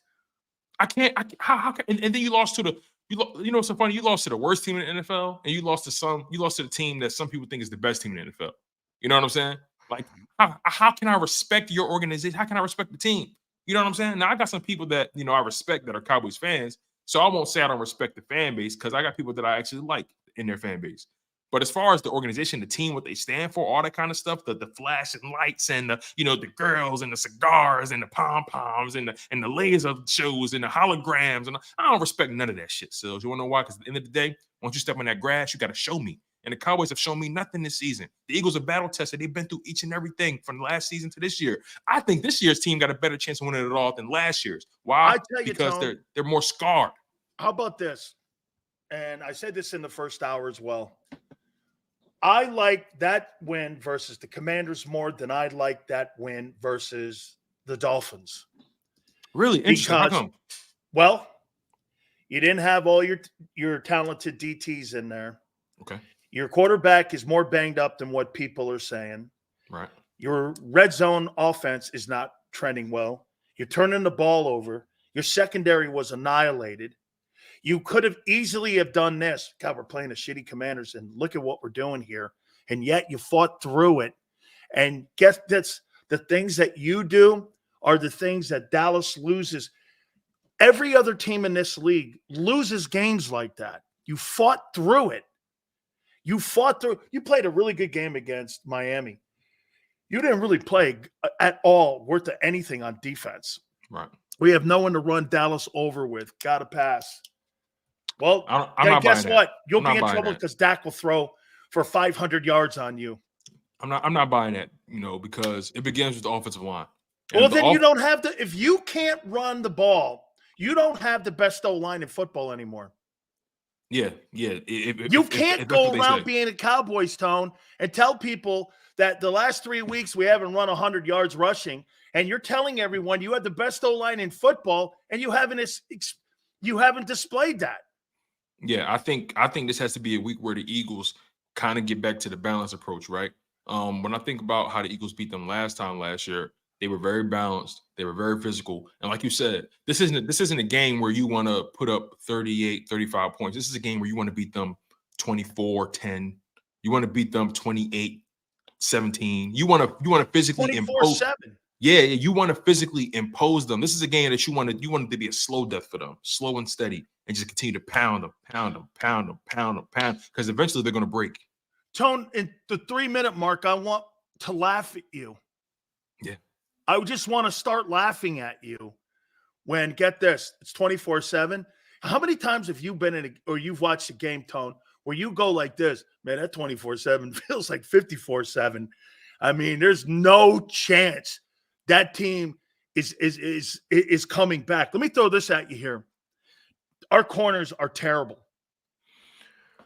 And boy, they I look said old, it man. at the beginning of the year. They look old, man. And boy, I'll tell you something. Remember what we said at the beginning of the year? And people fought me in here, hand over fist. They said, Slay is this. And I said, Slay hasn't been good.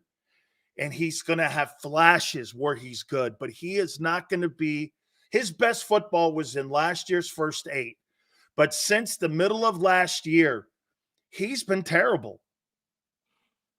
Yeah. I mean, Tone, it's the reason that they were playing 10 yards off the ball. How do you call yourself an all-pro corner when you're playing 10 yards off the ball and you can't play press coverage because you don't have the skill set to play press coverage? And I think it's also the fundamental scheme that they have as an Eagle. Yeah, that's what I'm willing to say. I think it's too. Yeah, I think it's more of a philosophy thing in terms of that part. But just as far as just the eye test, though, Slay and Bradbury don't seem – they seem like they've lost a step, if you ask me. That's just my humble opinion. Do you think CJ Gardner-Johnson's loss is more of a factor than what we thought it was going to be? I believe yes, I believe they're feeling it. I'm not going to pretend like they're not, because that would be disingenuous. I think they are feeling it. I think they can get that back on track, though, with the Kevin Byard hire, because again, you threw him in there on kind of 3 days' notice. He has to prepare for a team that he, all that kind of stuff. So he has to acclimate himself to that, right? Reed Blankenship coming back from an injury, still got to get his legs under him. I like Reed. I like Kevin Byard, obviously. I think this safety room has potential to be more fundamentally and technically sound than last year. But last year they made more plays and they were a little bit more stout. So, the reality is, man, I think the safety room can get better with the Kevin Byard addition. But to your immediate question, are they missing C.J. Gardner-Johnson? I would be a liar if I said that they weren't. I'll say this to you about Nakobe Dean, and I'm going to be nice. Oh, no, please just say what it is, man, because I'm one of those guys nice that I'm not. Fact that personally, I think they put him in, not just his head trending water. I think they got him underwater. And I think they've been very unfair with the kid and how they've developed him. They haven't developed him. They threw him into the fire and said, put the office fire out without learning how to use the hose. I mean, you threw that kid with only 30 plays a year ago into the Mike linebacker position where he had that tight end from the Commanders I've never heard of. Oh, yeah. Worked him the entire game to a point where they were targeting him. And I'm sitting there going, why are you playing him? You are putting a guy into a game that doesn't – Cunningham and Morrow are better ball players. They're playing better. But they think this rotation and getting him in there is important. If they do that to the Cowboys, I'm telling you, Dak will throw for 400 yards against that team because they're going to go right at him, Tone. Mm-hmm. They're going to go at the safeties. Blankenship was terrible. The pick was great, no doubt. Mm-hmm. Was a Sam Howell overthrow. Yeah, that was the worst game I've seen him play. That was the worst game I see replay. So I don't think that's his. They're going to attack that whole middle of the field there because they don't cover. Yeah, I don't think that's really baseline. Your corners are off 10 yards. Yeah. Nakobe Dean, he was a liability yesterday. It's no question about it. Reed Blankenship, that was the worst game he's ever played as a Philadelphia Eagle. I don't think that's his baseline though. But as far as Nakobe Dean goes, in that linebacker position, look, I've been of the camp that I don't understand why we're so gung ho about throwing him out there. Like I don't understand it. Is it because we drafted him? Is it because he's Georgia Bulldog? Like, I don't understand the love affair with him when in reality he hasn't really shown us really anything to truly invest. You do. Well, I understand it, but as far from an emotional standpoint, it's almost like I don't get it. But if I look at it logically, I totally understand why he's out there. Oh, yeah, I want them to know. You know why? Of course, I know why he's out there. That's but how you as a football man, you're going, why would you do this? Right, and exactly. Then you turn around and you already know the answer because it's a front office. Here lies the difference in why you don't have a guy like Doug in the building versus a guy like Howie. You think? How about this? You think that Nakobe Dean would be on a Jim Schwartz defense if he was getting torched like that with Doug Peterson on the sideline? Man, that's a good question because Howie was that's a good question, man. I don't even know for sure, man, because Howie's still who he is. It's kind of hard to really say that, but Howie Roseman, when he drafts you, he wants you to play.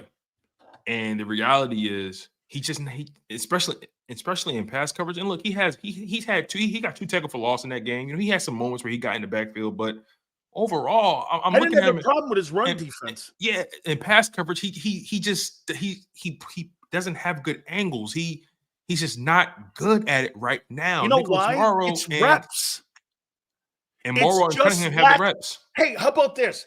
Do I think that kid could get better and be a better ball player? Yeah. Yeah. With reps, more looks, we talk about this all the time off camera. So we talk about this all the time. With him, we're not talking about his talent. No. We're talking about the fact of the matter is who's playing better? Who's playing better? Who fits right now? And experience. He doesn't have it right now. And I don't have time to groom guys at this point. Not right now. We're in the thick of the season. We're trying to win the Super Bowl here. I would hate to lose a game because, and look, CeeDee Lamb plays in a slot a lot. So, they're going to go right at him. Right at him. So he can't cover him. Hell no.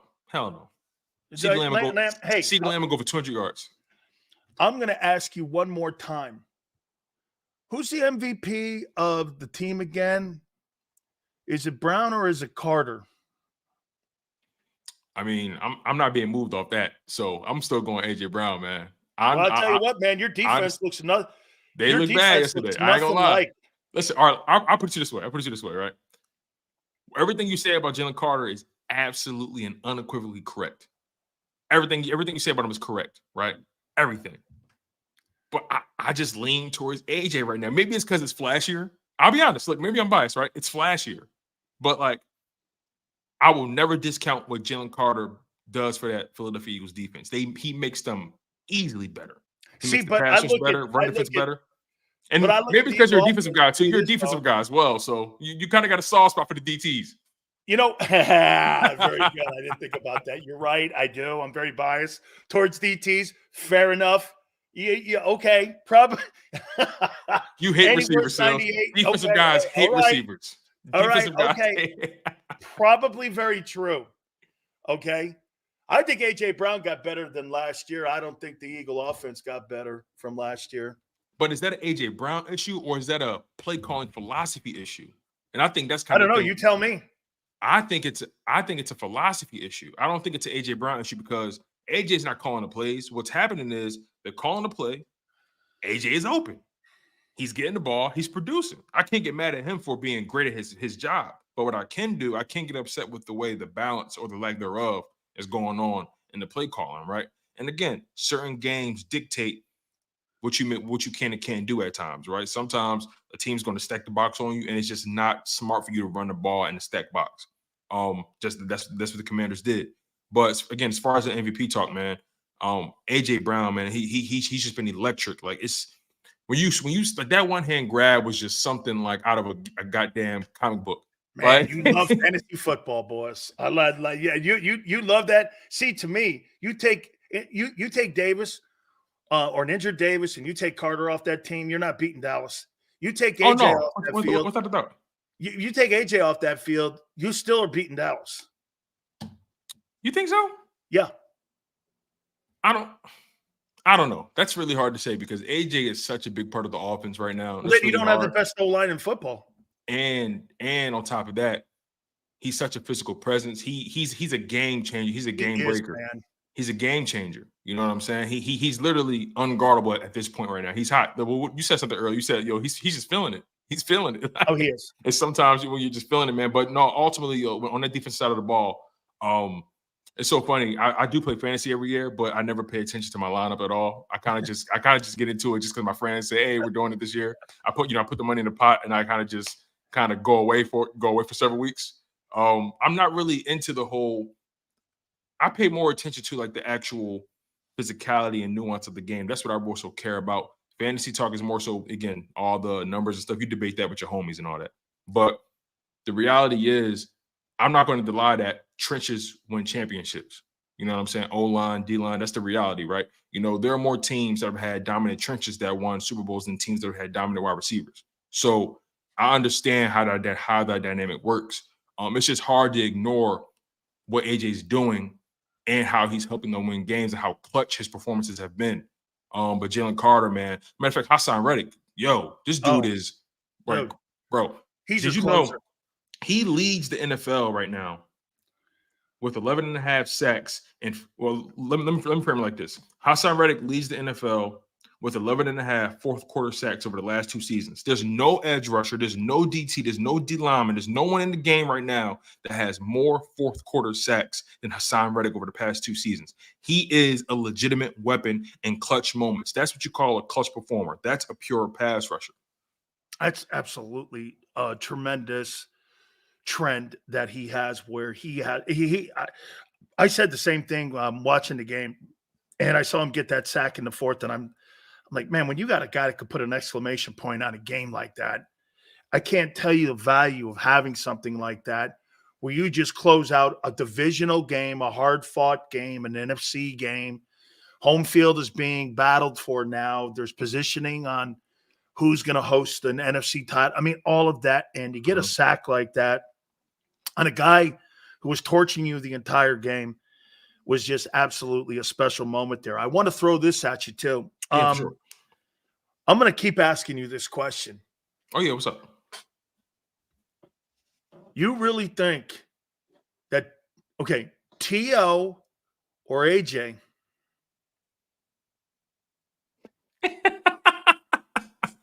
You know what, man? Look, maybe did T.O. play like this? Or how about this? In 2004, did he play better than this? It just he had 1,400 yards, I think, Tone, in 12 games or some 13 games because he missed the final 2. Look, I'll put it like this, right? Maybe it's recency bias, but I gotta go with AJ right now, man. AJ is a freak of nature right now. Big Sales, like, he could have more TDs or whatever, but the reality is, he's on pace to break, Calvin Johnson's, record as far as receiving yards in the season, just like Tyreek Hill. That's right. But Owens had 14 touchdowns that year. Yeah, Owens had. Now, granted, AJ had, I think, 11 or 12 last season. So that season is more that season mirrors more so the TO season. But from a pure dominance, week after week after week after week after week, AJ Brown's going to crush those TO numbers from a yardage perspective. He's definitely going to break the organization's all-time record in receptions in the season. Right now, Devontae Smith has the record. But again, man. I look at this. You brought up something about the conference, right, and the standings, and how this is such an important week for the Philadelphia Eagles. And I look at it like this: Eagles 7-1, Seahawks 5-2, Detroit 5-2, Dallas 5-2, 49ers 5-3. Those are the 5 teams. No one else. Everyone else is irrelevant. Right after that, it's New Orleans and a bunch of nobodies. Exactly. Right. Exactly. So this week it can be so pivotal in terms of really taking a stranglehold on the NFC. You win this game, you go up 8-1, and the Cowboys drop to 5-3. The 49ers are already 5-3. The 49ers play the Jags next week. They can lose that game. So you can legitimately get a stranglehold on your conference before the bye week. And then you come back healthier, and then you set yourself up for that big run against the Chiefs and Bills and all those teams, right? You play the Cowboys again, you got the Seahawks.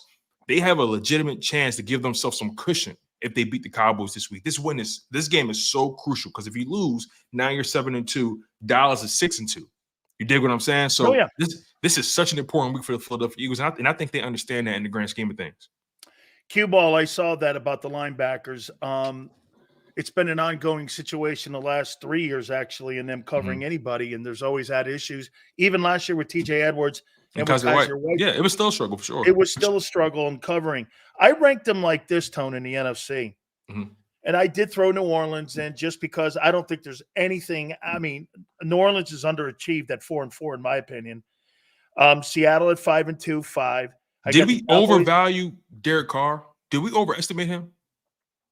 I overestimated because I thought he'd be better. The impact that he would have on the Saints. Me too. I thought he would bring some stability to that quarterback position, and it just seems like he's Dr. Jekyll and Mr. Hyde each and every week. Yeah, and I put. By the way, I'm not really looking at the record here and how I'm ranking them. I got New Orleans 6. I got Seattle 5. I got Cowboys 4. Detroit tonight will tell me a little bit more about them. They're taking on the Raiders, so they're at 5-2 right now. I got the Niners at 5-3 too, and I got the Eagles 1 in the NFC right now. It's funny, Tone. It looks to me that the Eagles haven't regressed as much as the rest of the NFC has regressed. That's a good point. To me, that makes them maybe even better than a year ago. And even this point last year, they were 8-0, and right now being at 7-1. With all the issues that they didn't face a year ago, I got to tell you, if you were to tell me with the schedule that they have now, they're coming into the meat of it now. I mean, they're not going to be playing any shitty teams really for the next month and a half. Okay, so they're going to be coming up here now. We're going to find out a ton more, I think, in these next 5 weeks, right, about them. So still, with that being said, I mean, I think they're ahead of schedule from what I thought they were going to be because – Agreed. I mean, with all the holes, and now we're talking injuries, we're talking actually trying to reinvent the offense. The quarterback's injured early in the season versus late in the year. And as you said, this is why this Cowboy game's important. Because if Hurts is hurt and you put the Cowboys this week at 5-3 and you win and you're 8-1, you got a 2-game lead that if there's any significance where you feel you have to rest your guy in a game against the Giants or something like that where a team has already surrendered, you're going to have the ability to do that like you did a year ago. It'll be like having an extra bye for your quarterback, depending on what issues you have. So I think this Cowboy game is big.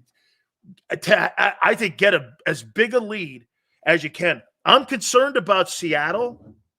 The only teams I'm concerned about in the NFC are Seattle, the 49ers, and I'll let you know after tomorrow with Detroit.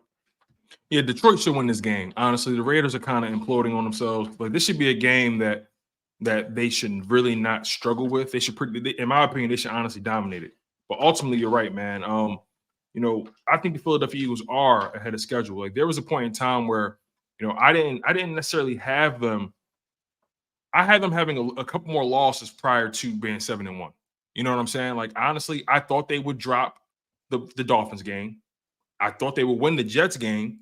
You know what I'm saying? I thought they would drop one of the Washington games. I really thought that. So I think I had this team being they're 7-1 right now. I think I had them maybe being 6-2 going into the bye week or something like that.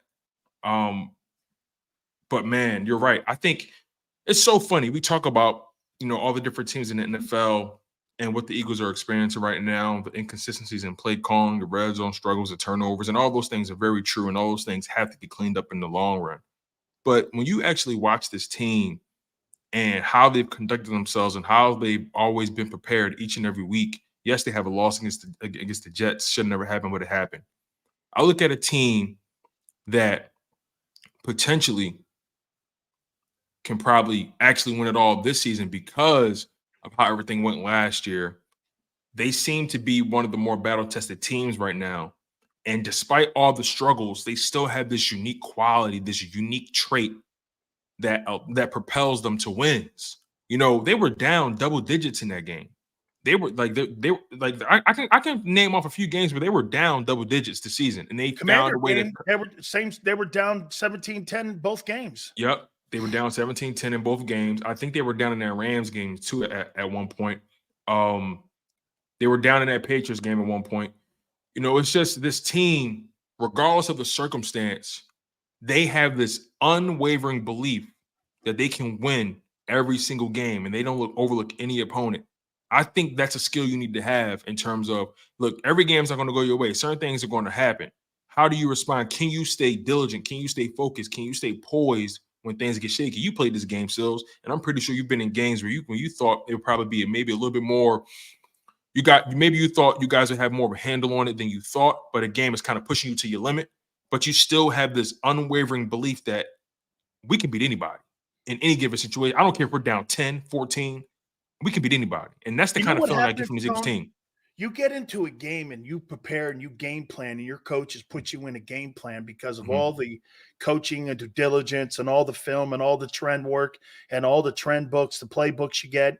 And you get into a game, and all of a sudden, a team like New Orleans or a team like Minnesota or Chicago will do something completely different just in an alignment, or just in something that they're doing, just a subtle move to a guy to the slot, or maybe lining somebody up. And all of a sudden, all the things that you did in your preparation, they find success, because this league is all about finding matchups and weaknesses.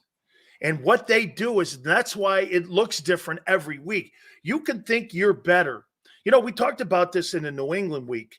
You can go like this. What's the matchup New England wants? Well, tight ends or linebackers. Try to run the ball, and they're going to put the tight ends on them backers. That's what you do. Okay, maybe if you play against San Francisco, do you really want Goddard going against Fred Warner? That might not be the best matchup, but maybe putting Swift in the slot, putting him out there in the slot, getting him out in space, having Hufanga have to drop down on him, and all of a sudden you got Devontae going on a slant. That's how you're playing a game against their weakest player. I'm trying to find that weak player. So it takes time during the game to adjust to that. And when you find that, that's why when they started finding out Nakobe Dean couldn't cover, that's why they went right back to him, because they knew they were going to get positive yardage. Why did they know that? Not that Dean, again, it's just reps, and the corners are so far off the ball. It's a lot of space. You're going to be able to play pitch and catch. They really didn't change their game plan all that much from that first game they played.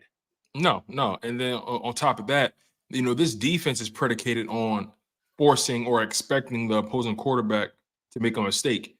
They're trying to get these teams to go on, or they're trying to force these teams to go on 10, 11, 12, 13 play drives. They're trying to force them to extend the drive and don't make a mistake. And the expectation is that they'll make a mistake. The problem in that game, yes, the expectation is they'll make a mistake, and the expectation is your pass rush will force them to make a mistake and put them in a compromised situation. So you're banking on your pass rush getting home, and you're hoping that your DBs can hold up just long enough, right? And he did make a mistake, Tone. He made a mistake in a crucial moment, So that's that's a perfect scenario. That's a perfect example of what they're hinging their defense on. Yes. But the issues in the first half and prior to that mistake is that Howe wasn't making any mistakes. No, he played. And that was the caviat right there. They didn't expect him to play that well. Carry that game film and keep it in his pocket because he better. That's the best that's the best he may ever play in his entire life. Yeah, okay? Man. It's fascinating that this guy, two of his best games of his career against the Philadelphia Eagles. It's wild, man. He's averaging like 315 yards this year. Right, just off that game alone. Just off that game alone is crazy. You want to? Hey, we'll close this up here. Yeah, for sure. So get this. So the Cowboys are ranked 18th against the run. I'm running at Michael Parsons. He got to show me. He got to show me that jockstrap type. I'm running right at him. I'm running right at him, man. Because again, that's what they did last year. There's a signature play, from last season. I believe it was an AJ Brown. I think it was a Devontae Smith touchdown. They ran an RPO. The running back faked like he was going. The running back, they faked the handoff to the running back. The running back ran left. Jalen Hurts broke right. They got Lane Johnson, to break right as well, and they forced him. They forced Michael Parsons to make a decision. Basically, he either had to play the quarterback, or he had to drop back in coverage, and they literally caught him in no man's land. And Jalen Hurts had the easy touchdown. You dig what I'm saying? So. Yeah. When you put Micah Parsons in a decision-making role on an island like that, you can exploit him. It's all about making the right decision at that point. The Eagles have the recipe. They have the blueprint to beat the Dallas Cowboys. They just got to put their foot on their neck, put the knife in, twist it, and call it a day. Bury him. Halloween ends on next Sunday. Halloween ends next Sunday. I want to take an old switch off a tree, man, and just take them leaves off there. And I want to whip the Cowboys' ass with a switch on Sunday and just end their guys' thoughts of anything ever in a game. I want to break their will. Yeah, that's right. I don't just want to beat them. I want to break their will. You understand that Arizona and San Francisco fractured their will. Now you want to break the leg. That 49ers game did something to them. It did something to them. It made them insecure. And I'm on Twitter. I watch a lot of the conversation that goes between the different fan bases and all that kind of stuff. And Cowboys fans right now, they're trying to act like it's just another business trip. You know what I'm saying? They're trying to say, hey, Tony, you know what I'd be telling you? You know better. They know better. You know what I'm gonna do to you. You can tell everybody what you think. Go ahead. You don't. And I'd be saying this kind of shit. Honest to hey. If that were me, I'd be like this. Don't talk to your father like that. Do not talk to your father like this. You know better. Really quick before I get out of here, Sills, I'm glad they beat the Rams like that. I'm glad they beat them like that because I want them to come into this game. Oh, they are. I want them to come in overconfident, feeling themselves, thinking that they're just going to just come in Philly and just go crazy. I want them to feel so confident in themselves because that makes the fall so much more beautiful. The pride always comes before the fall, Sills. It always does. It never fails. We're going to break their will. We're going to break their spirit. We're going to have them grasping for pearls, grasping for Bibles. It's going to be an exorcism on Sunday. I promise you that. I'm going to put you in a dunk tank and I ain't going to let you head up. You think you're bobbing for apples? I'm going to drown your ass. Hey, you got a great chance to put them dudes to sleep. By the way, Gary Cobb says he's good to go 4:30 Eastern. So. Awesome. Sounds good. He has the link, so he should be good to go, man. I always love when G Cobb comes on, man. I love it. You got it. All right, Tone. Thank you so much, my friend. Sir, I appreciate it. You already know. You're all right. That's my friend Tone. Does outstanding stuff. Do not forget our great friends at Hooters. 40th anniversary. We have a great opportunity for you guys to end up winning yourself some gift certificates. Here's our winners, Michael and Herman. Congratulations to you.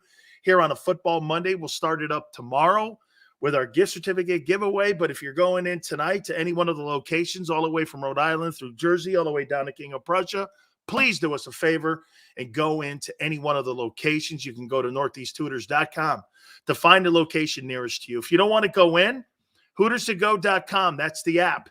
Our great specials, unbelievable specials. 6 items, $6. Kids eat for free on Saturdays. Fall in Hooters and football. What better combinations do you have than that? Tuesday, buy 10 wings, get 10 boneless free. NortheastTutors.com. That's NortheastTutors.com when you roll into any one of the facilities. Do me a favor, tell them Big Sills sent you.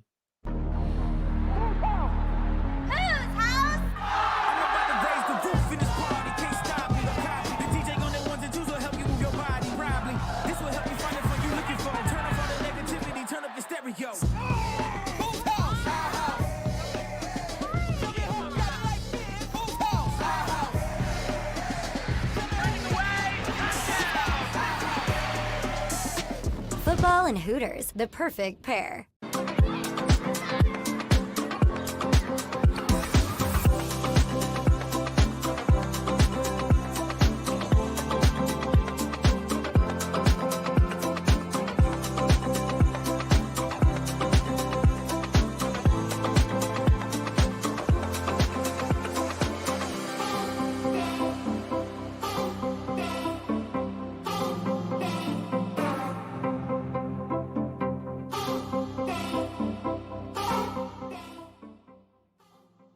If you own a company and you're not producing a podcast, you're missing out. The public consumes messaging when they're ready. Join the professional podcast network of companies and let JAKIB Media Partners put you in the podcast arena. Come to our professional studio or we'll come to your place of business and professionally produce your company podcast. Call JAKIB Media right now at 267-261-3428. 267-261-3428. My name is Dr. Bruce Grossinger, and I'm the medical director of Philadelphia PRP and Stem Cell Institute. I'm reaching out to those who suffer from spine and joint pain. We use treatment methods that require no surgery, no scalpel, no drugs. Running, walking, or whatever your desires are, Dr. Grossinger is where you need to come. You can benefit from the same PRP and stem cell treatment as Wilbert Montgomery. Call us now at 610-222-5675. We're here to show you a better way to spend your state income taxes and get the money to where it's needed to most to the thousands of qualified kids. What we like about Blocks is they really know where the need is. This program ensures that their dollars come 100% into these kids for their tuition assistance. If you are able, Blocks makes the EITC piece go very quickly and very smoothly. Turn your PA state tax liability into need-based scholarships and receive a 90% tax credit.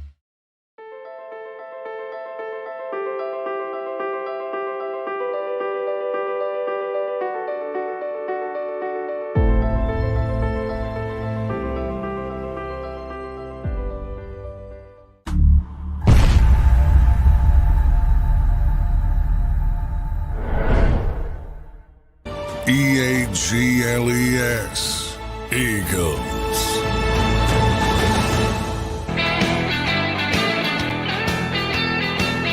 Big Show! We'll take a look at week 8 of the NFL, which closes up tonight, by the way. And we'll get a look at what went down. Joe Burrow looks like he's rolling back. Sam Howell was awesome. I do want to say this. And I want to say this about Dion Sanders before we move on to the Eagles here and on their defensive issues and what they should do against Dallas. Dallas is the next one up here.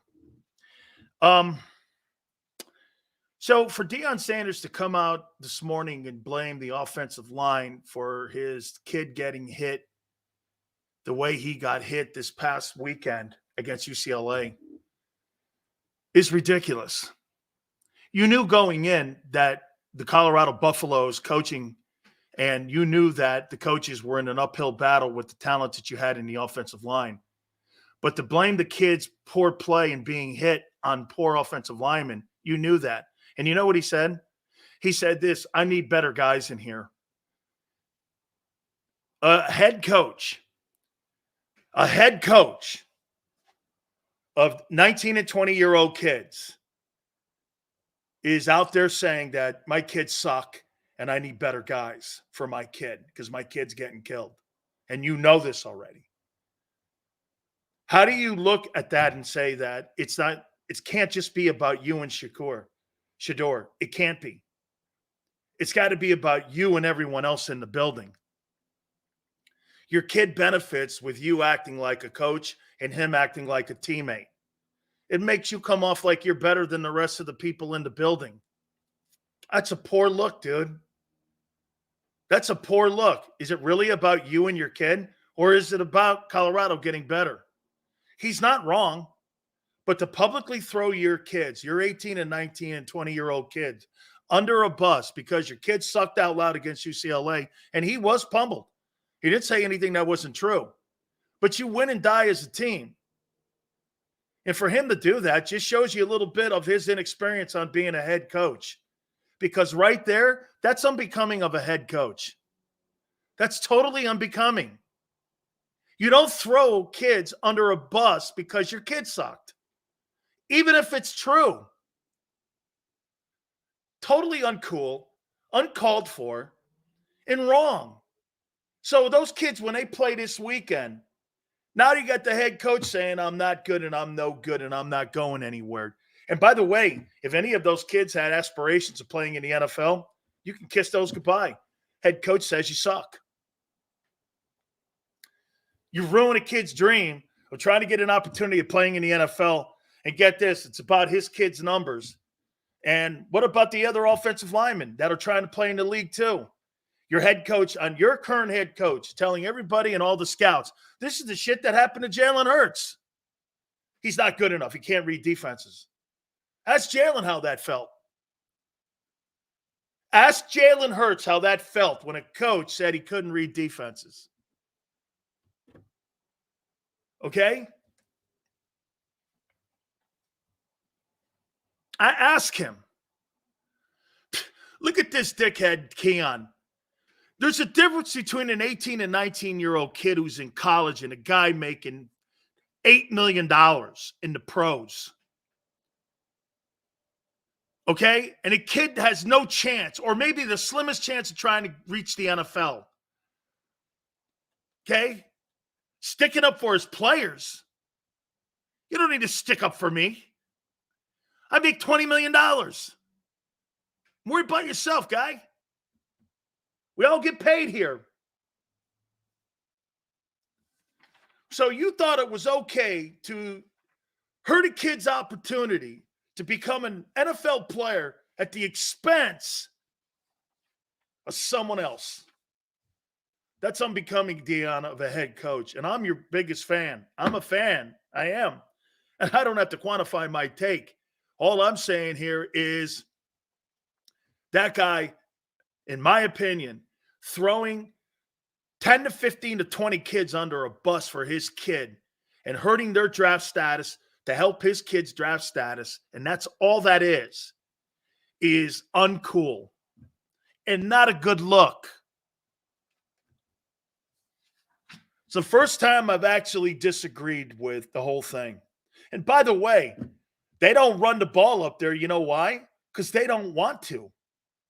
I think they ran the ball 20 times or something. Chip Kelly ran you out of the building. You see what Dion did too? The Rose Bowl was sold out. Damn shame, kid. Dion needs to be a better head coach. That was not a good look. Hey, is Shador good? Of course he is. Is Dion doing great things? Yes, he is. And again, I'm not going to justify and quantify giving backhanded slaps and then slapping a guy with a take because that's the lamest way to do it because most guys and most white hosts do that. So I'm not doing that, but I do like what he's doing. I'm not one of those hosts that if I'm going to give a guy a backhanded slap and then hit him over the head with my actual take, and most white guys do that. I'm not doing that. It was a shitty look. Throwing those kids under the bus for no reason. All right, we move on. Let's do this. If you're the Philadelphia Eagles, by the way, Gary Cobb will join us at 4:30 Eastern. How would you approach the Cowboys? Offensively.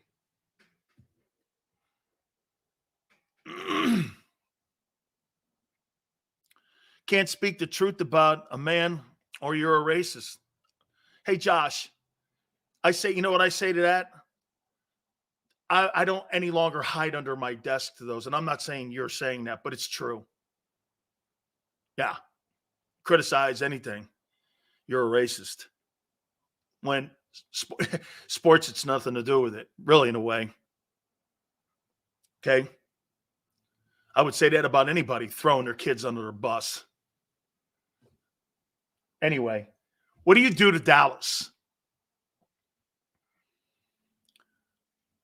Sills, 1-11 team last year. You can be honest, but Primetime has to look in the mirror so he doesn't have a shitty look. You can't do that privately? You can't undress your offensive line privately? Why does it have to be in the media to let everyone know that the kid sucks? I could kick a guy. Hey, why can't I tell an offensive lineman you're not doing very well? I'm going to replace your ass if you don't get going. Why do you have to take to a microphone? Because you want people to know that it's not your kid. This goes back to being like cheerleaders. You have to tell the people in the world behind a microphone that your players aren't good. Why don't you have a one-on-one with your players? Instead, Dion, right after the game, gets to the microphone and says his kids suck without even looking at the game film. How do you know your kid didn't suck?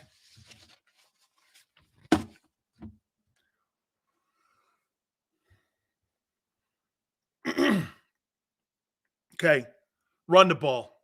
Cowboys are 18th. And they're cowardly against the run. They're cowardly. They want nothing to do with stopping the run. You know why? Why do you think Dallas's defense wants nothing to do with stopping the run? Why do you think Dallas doesn't care about stopping the run? And by the way, you don't have the best O-line in football anymore. I think that O-line's in Cleveland. You are not going to tell me you have the best offensive line. For 3 straight games, you haven't rushed for 100 yards. You sound like a Cowboy fan now. You're not applying who you are. Actually, when you're making that up. We had the best O-line in Philly. No, you don't. Not the last month you haven't. That's not true. Washington outrushed you. I mean, you do not. How can, okay. Hey, Rashid, how in the world could you call yourself the best offensive line in football when the last 3 weeks you haven't run for 100 yards? How?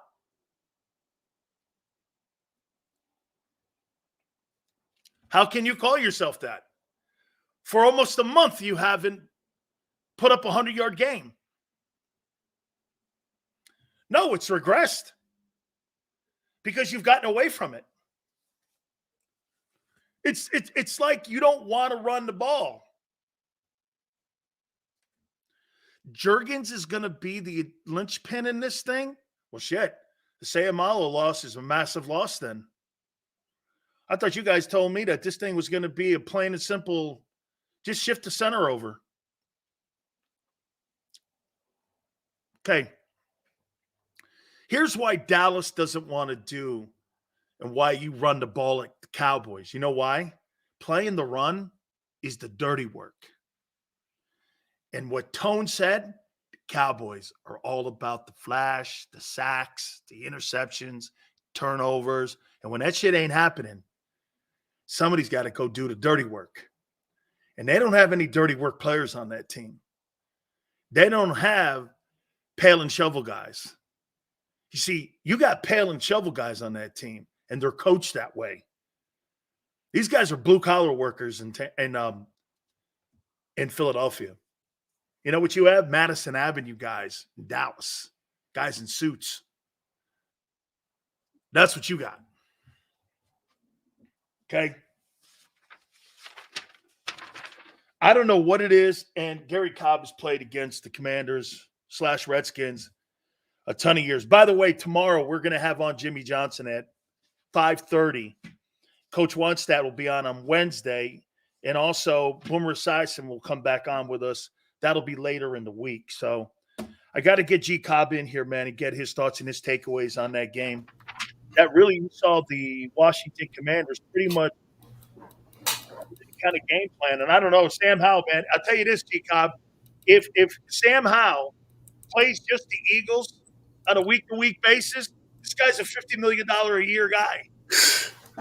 I mean, I was really disappointed the way the defense played. I mean, to let this guy throw for 400 yards against you, I can't really say, I don't know what was happening. Because, see, I'm in Detroit now, just to tell you a little bit. I'm up here, they got Alumni Day up here in Detroit. That's why I'm here. Got the game tonight. So I've been up here, and that's you make sure you tell Lomas Brown and Spielman hi. Okay, I will definitely do that. In fact, Lomas tonight is going into the Lions Hall of Fame. Spielman introduced him and everything, so they're up here. So I will definitely give them your regards and everything, and talk to them, let them know that you wanted to reach out to them and everything. But they are all up here, and so they got a game against the Raiders, and trying to rebound for that awful performance they had against the Ravens. So. And the people up here are really excited about the Lions, so we'll see that. But, of course, with the Eagles, I mean, the way the defense played, you really have to wonder, and, just taking games for granted. I mean, you just cannot do that, and there's an establishment that you have to have with regards to being a professional where you never, failed to show up ready to play. But it can happen. It can happen. You got young guys assuming that everybody's going to bow down to them. But I kind of expected that the Commanders were going to be ready to play. When I heard Jonathan Allen going off after the game and getting emotional about it, I think what he did is, he put some fire in that team. And I thought they were going to show up ready to play because, you don't want to get embarrassed. See, when it does get personal. And sometimes coaches will do that, where they will get on guys to where they make it personal. And if you have any self-respect, you're going to show up ready to perform. And I thought that's what Washington did. And, the Eagles were fortunate to get out of there with a W because – Gary, I'm going to say this to you about Nakobe Dean. That guy's a liability in pass defense. He made some good fits when it came to the run. But, yeah, someone goes like this to me. He made 11 tackles. I'm like, yeah, well, when someone tells me you gave up 500 yards of total offense at 31 points and you had 11 tackles, I'm not sure that I'm going to be crowning you game balls or anything. That's because they targeted him. And get this, Morrow and Cunningham actually are outplaying him. It just seems that they really are steadfast in getting him in there. Is that a mistake? Yeah, I know what you're saying. And, I was talking about how, somebody had asked me, in fact, on Fox, they had asked me, I know the show we're doing in Philadelphia, about, what is the biggest surprise of the season? I said the biggest surprise to me is the play of the linebackers. And I'm talking about Moreau, and Cunningham, the way they have played, and they've done a great job. And, Kobe's a great kid and everything, but I don't see how you can put him back in there with the way they played. There was no liability in there. So, you give up all those type of points and yards and, I'm sorry. Grab a seat over there on the oak. Absolutely there. Tell me this. You know, when you watch, you know, the Eagles I keep hearing this, Gary, that the Eagles are they got the best O-line in football. Then why in the last 3 weeks have they not rushed for 100 yards? They got high turnovers. Yeah. They're throwing the ball 10 times more. They're kind of almost, it seems, and I'll say this. Yeah. Who intimidated you more last year's offensive approach with their balance or this year's offense? And to me, it was last year's 22 team because there was more balance. This year, it just seems one-dimensional. Well, you know, and the thing is, you know, that's why I was saying that I thought something I would like to see addressed is to get somebody they're handing the ball off to who's a little bigger. You know, I mean, as good as Swift has been, I could see that he is not going to be a guy that's pounding and pounding. He's just not that kind of back. He's the kind of back where he's going to run some, but you want to get it to him out in space, you know, with a pass play, a screen, that sort of thing. Even Detroit moved off him. That's right. I mean, and I thought it was, you know, he's a guy who he's not a pounder. Come on, you cannot ever think that he is. And if he's running inside, and I saw, you know, where one of the safeties came up a couple games ago, and I could see him turn a little bit like that, where he is not the guy that's going to line up and pound a safety the way a physical back is going to do. So I would, you know, the whole thing was Rashad Penny. I don't know what the situation with him. They just don't like something about him. He doesn't play, but they need a physical back. You know, what's the love affair, though, Gary, with Kenny Gainwell? What's that? What's the love affair with Kenny Gainwell? I don't know. I mean, come on, he's not running over anybody. Come on, who's kidding who? You know, he does get up in there, and I think the thing last year was they liked him because he does hit it up in there compared to the guy they had last year, Miles Sanders. Miles Sanders took everything outside. They did not like that. Gainwell would take it up, but he's too small to be a physical back. He's a little guy, you know, and he is. I mean, he's building everything. But come on, the guy's 5'6", whatever. He's a little bitty guy, and in the NFL, he's nothing. Come on. Guys don't think anything of him running into him. And so they don't have a physical back, which I think if they had that, where they're getting physical with people, then that's what that line is designed to block for. Somebody's going to get physical, meaning like we're going to always get you where you can dig in there and get 4 yards, you know, a physical back. But the little guys they have, they just really don't fit that style. You know, they don't have a back who's really a physical back who people even think anything of when it comes to his physicality, you know. How about this too, Gary? The corner play. I mean, you know, when you like look at like if I'm Dallas and I'm Dan Quinn, the DC, man, I'm doing this. Yeah. If Dean's in the game, I'm targeting him. Yes. If I'm Mike McCarthy, I'm playing pitch and catch, and I'm putting CD in the slot. Yeah. And I'm going to let him run there. And to me, I mean, why are you still playing 10 yards off the ball? You play 10 yards off the ball like that with Dak, who's 8-3 against the Eagles, he'll throw for 500 yards on you. I agree. I mean, they got to get up on, you know, I don't know. I can't say. I mean, I was just so disappointed in the outing by the defense, you know, that they just didn't look like they were ready to play. You know, like they're going to play, you know, a practice game or something, you know. They were not ready to play, man. I mean, and you can't anticipate and say, well, this other team isn't going to be ready to play. Come on. You got to show up ready to play every week. And they were not ready to play emotionally. Blankenship too. Yeah, that's right. All of them. That whole group, I don't know what's going on to where you show up and you play that poorly. Now, they've got some receivers with some talent, but you got the kid back there. Come on. You got a young quarterback who's still learning the game. You can't let him throw for 400 yards against you like that. Thurston Howell III threw for 400 yards versus you in your secondary. I'll tell you this, too. The loss of Jalen Carter was totally felt, and I thought maybe the injury to Davis as well. Mm-hmm. You really saw when they were out there with Fletcher, who's still coming off, I guess, the back spasms, And Milton Williams is hurt a little bit because he Mm-hmm. went in and out. Boy, I'll tell you something, man. It was really, it really showed that those two guys weren't out there.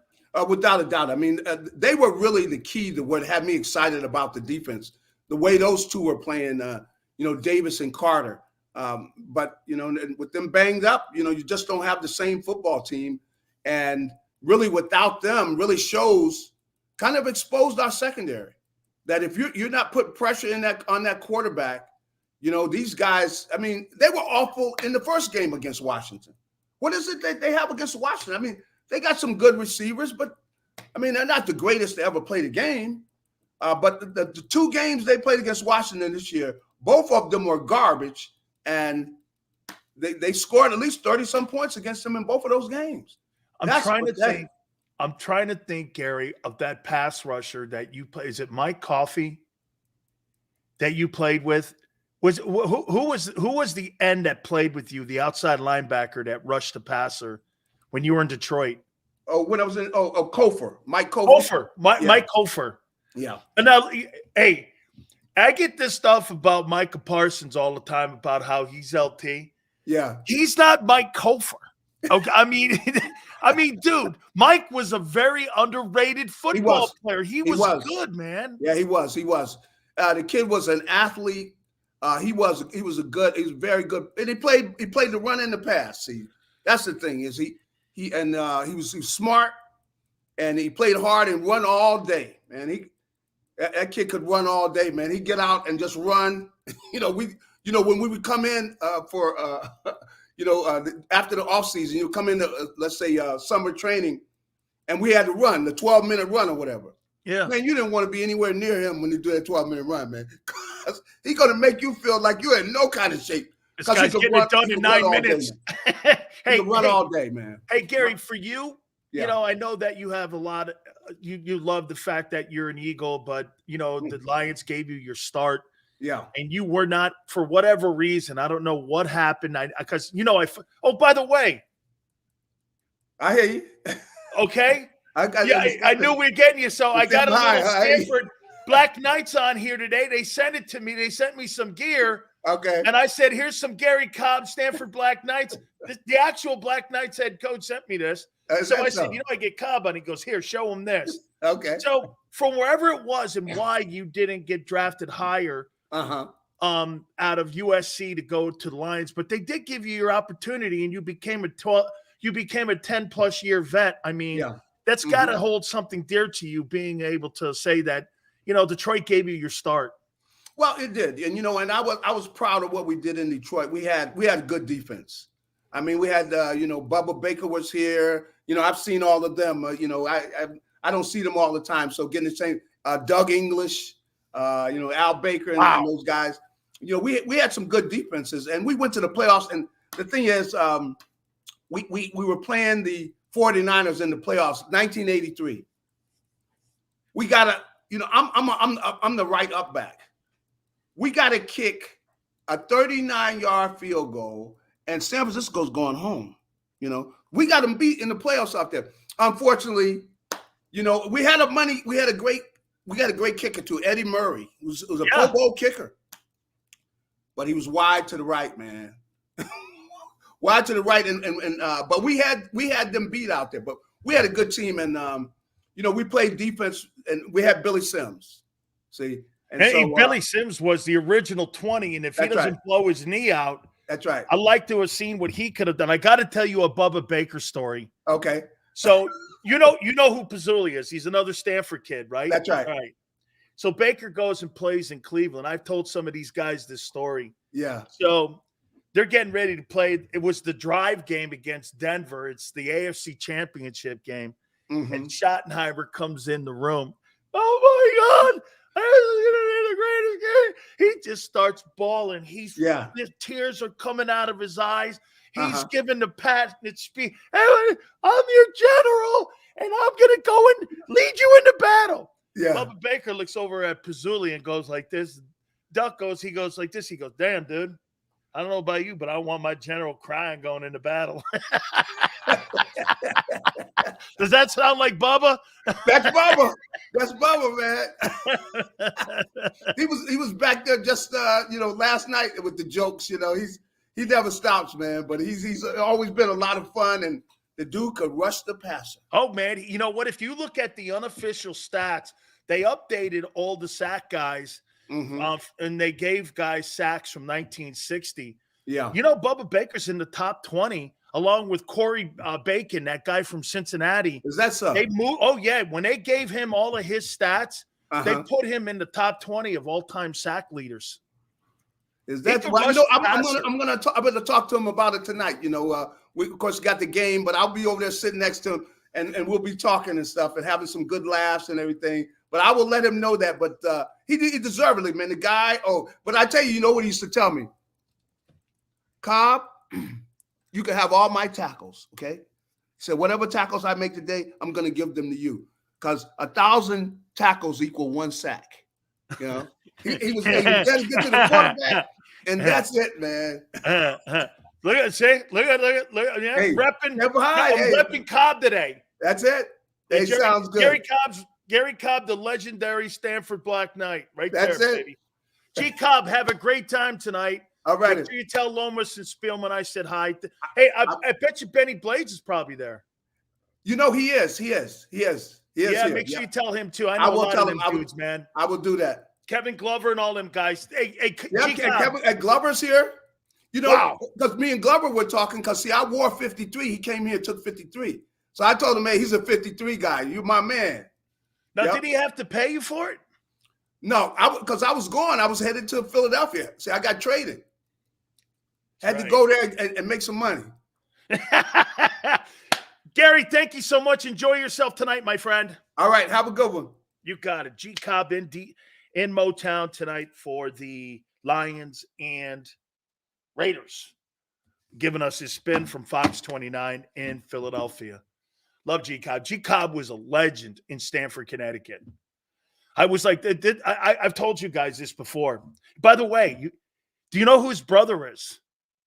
Hey, Tone, Google this. Ernie Cobb. Do you guys know who Ernie Cobb is? He also went, this ain't my high school, Stanford High. I went to Stanford Catholic. Okay? Do you guys know who Ernie Cobb is? Do any of you know who Ernie Cobb is? He is, no. He's not related to Ty Cobb. Yes.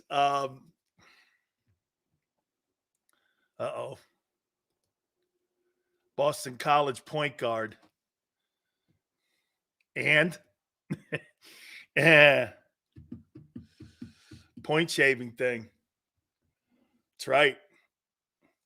He was one of the players that was accused of point shaving in the BC point shaving scandal with Henry Hill. It was featured in Goodfellas. Yep. All-time leading scorer when he left Stanford High, and then he went to BC and got caught up in that. That's Cobb's brother. I think he's a school teacher now in Arizona, in Phoenix. Yes, sir. All right, we're going to take a timeout.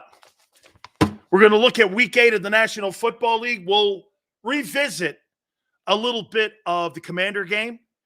Hit the like button. Keep it here on the National Football Show.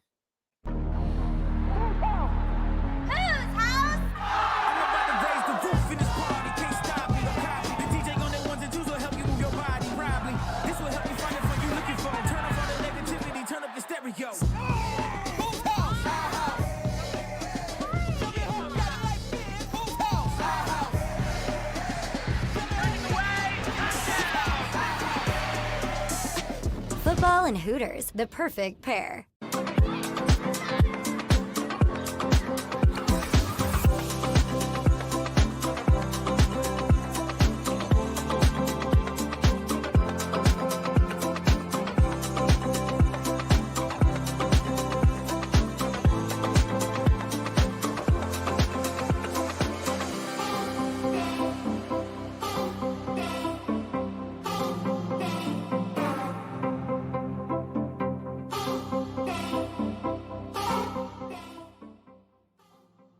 If you own a company and you're not producing a podcast, you're missing out. The public consumes messaging when they're ready. Join the professional podcast network of companies and let JAKIB Media Partners put you in the podcast arena. Come to our professional studio or we'll come to your place of business and professionally produce your company podcast. Call JAKIB Media right now at 267-261-3428. 267-261-3428. My name is Dr. Bruce Grossinger, and I'm the medical director of Philadelphia PRP and Stem Cell Institute. I'm reaching out to those who suffer from spine and joint pain. We use treatment methods that require no surgery, no scalpel, no drugs. Running, walking, or whatever your desires are, Dr. Grossinger is where you need to come. You can benefit from the same PRP and stem cell treatment as Wilbert Montgomery. Call us now at 610-222-5675. We're here to show you a better way to spend your state income taxes and get the money to where it's needed to most to the thousands of qualified kids. What we like about Blocks is they really know where the need is. This program ensures that their dollars come 100% into these kids for their tuition assistance. If you are able, Blocks makes the EITC piece go very quickly and very smoothly. Turn your PA state tax liability into need-based scholarships and receive a 90% tax credit.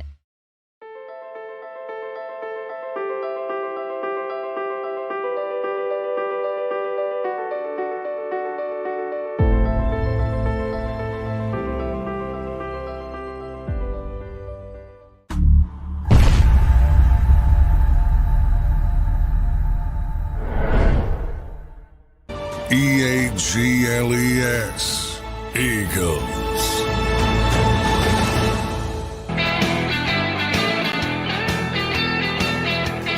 You want some good news, Eagle fans? My source in the Eagle locker room, coaching staff, we'll just say TR, my secret spy, TR, no names, TR just told me something that you're going to love it. You don't know who I'm talking about. TR, are you ready?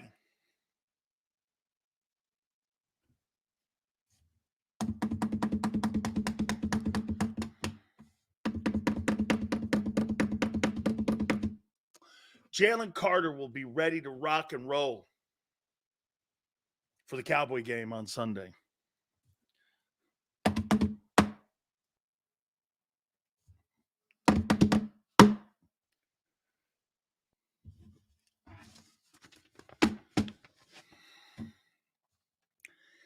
How you doing?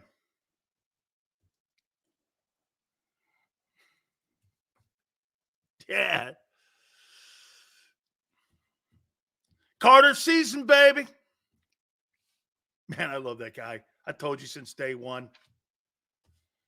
I said it and everything. Get this. He's actually exceeded expectations. Yes, indeed. What's this? Damn, Sills. I was thinking Howie got another corner. Nah, I don't know that yet. That's tomorrow. By the way, somebody was in here. The trading deadline is tomorrow, 4 p.m. Eastern, not Monday, 4 p.m. Eastern. Okay? Get your rest, Dak. You're going to have a long day. Man. Mazy Smith. Don't worry. He won't see the field unless he's bringing water out. That guy couldn't make my daughter's rugby team. My daughter's rugby team is the 6th-ranked team in the country. And the only thing he would be doing is running water bottles out to the people who actually play. Tom, Mazy Smith carries a water bottle. Okay? Hey, you want any ice? That's all he's good for. Mazy Smith runs out with like the canisters of water for the guys who are actually out there doing all the meat work and doing all like the good stuff out there, right? Mazy's like, and you guys need water? Uniform's all clean and shit. He's got his Sunday's best on. You guys need water? Here, I got a cup too if you want. I drink out of a sippy cup, but here's a water thing if you want. Mazy Smith sips out of a sippy cup. That's how bad he is. Quality H2O. Shit, man, I'd take the water boy over Mazy Smith. At least that guy hit someone. I like hitting people. Mazy Smith is the greatest example of what the Cowboys aren't. Good. Hey, Jordan Davis. Do you remember Jerry Jones compared Mazy Smith to Reggie White? He compared him to Reggie White. I'm like, more. No, you mean Betty White from the Golden Girls or the Golden Chicks, whatever they were. Right? Mazy Smith stinks. Stinks. Hey, real quick. I'm going to reset the game here in a minute, and I'm going to get into week 8 of the NFL, okay? So Jim Harbaugh now is under scrutiny for this whole thing with taping and shit, whatever. And man, I think it's freaking great. Michigan pretends that they're a good football program. They're not. Michigan in the Tone, get this. Michigan in the last 85 years has won a half of a national title. And they talk and walk like they are a national power. You see a lot of people, politicians and people in television executives, they like Michigan, and Michigan's a good sell. You know, it's a product. People like Jim. Michigan doesn't bring any viewers. Jim Harbaugh does. So if you run Jim Harbaugh out of college football, that's the best thing on the planet for Dion. Because you don't have no more characters as head coaches. Jim Harbaugh's going to go to the Chargers and turn that thing around. Well, that's if the Spanoses are smart, and most of the time they're not. I mean, when have the Spanoses had a good coach with the Chargers? Can you tell me? Think about an organization. You know, Howie and the Eagles may not hire big-name assistant coaches because they really don't, except for Chip. Chip was a big-name hire. But can you tell me the last coach that the Chargers hired that was good? Let me think. Bobby Ross? That was in the 90s. Let's see.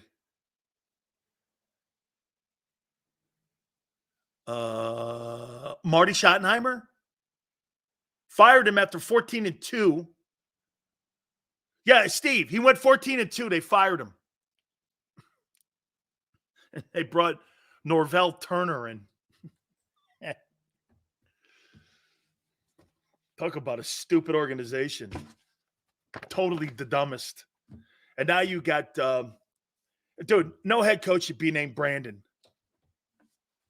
Okay, Brandon Staley. Brandon.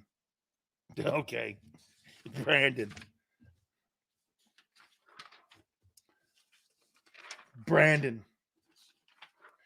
We will reset top of the hour here. Why do the Commanders, you think, have your number? What do they do? Dallas has your number too.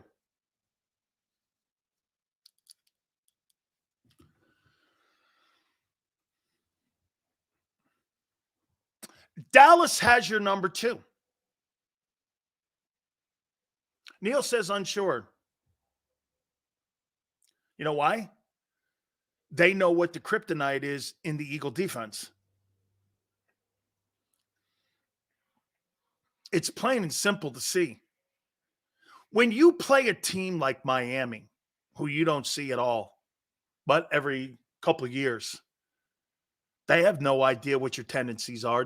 Even if you watch it on film, they don't know where your personnel weakness is. See, divisional opponents know where your personnel weaknesses are. Remember what I told you. Remember, when did I say this, Tone? About 6 months ago? The reason why all these division games, especially in the NFC East, are always close is because you draft and roster build not to beat the 49ers, but to beat the Cowboys, the Giants, and Washington. You got to beat them guys first before you can beat anybody else. Beating San Francisco, you're looking over the point. How can you be good outside of your division if you can't beat anybody in it? That's why the Eagles hey, by the way, you ever notice what's that statistic? Why is it that nobody has had back-to-back NFC East crowns? What is it, since 2004? When's the last? Okay, Matt, I'll help you out. When's the last time there's been back-to-back NFC East champions? What was the year? What was the year the first time there were, or the last time I should say, was back-to-back NFC East champions? 2004? 2002? 2004. 2004. So we're talking 20 years, just about. 20 years that we haven't had back-to-back titles in the NFC East. Well, don't you think that plays out exactly why every game is close and usually everyone splits? Is because everyone does do a great job at, see, the Cowboys are built to beat Philly. But the Cowboys aren't built to beat anybody else. They do a good job. And over the last 11 games, they've owned you. Circumstances in there, resting guys, injuries, surely play a factor. But still, you can't get away from the record that they're 8-3 against you. Okay?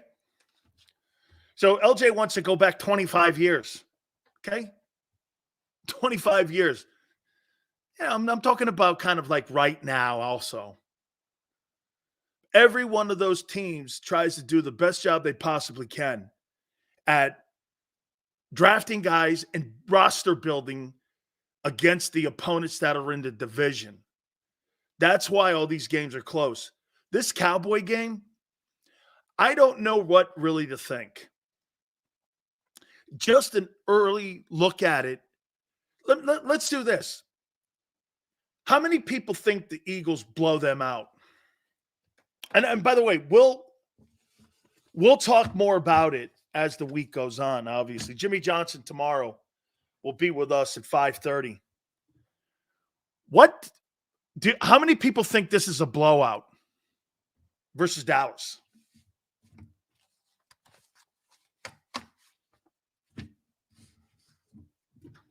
Just some off the top numbers. 27-20, 24-21, 34-30, 27-24, 35-28. That'd be a blowout in my book. 34-27, that would be kind of a blowout. 30-20, that's a blowout. I think anything 10 or more is significant. If you're going into the last drive and you're down 2 possessions, you're getting handled. LJ's got 24-17. I like that number. 28-20, that's right there. Yeah, Dallas building skills are shit as of late.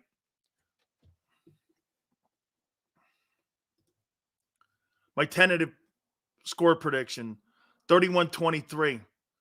I say that's kind of a blowout.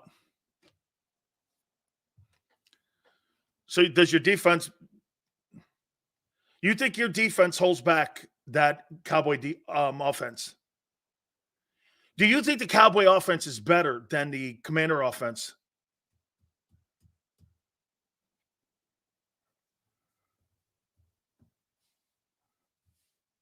I can't wait to hear this one. So, Steve, you don't think the Cowboy offense is better than the Commander offense? Really?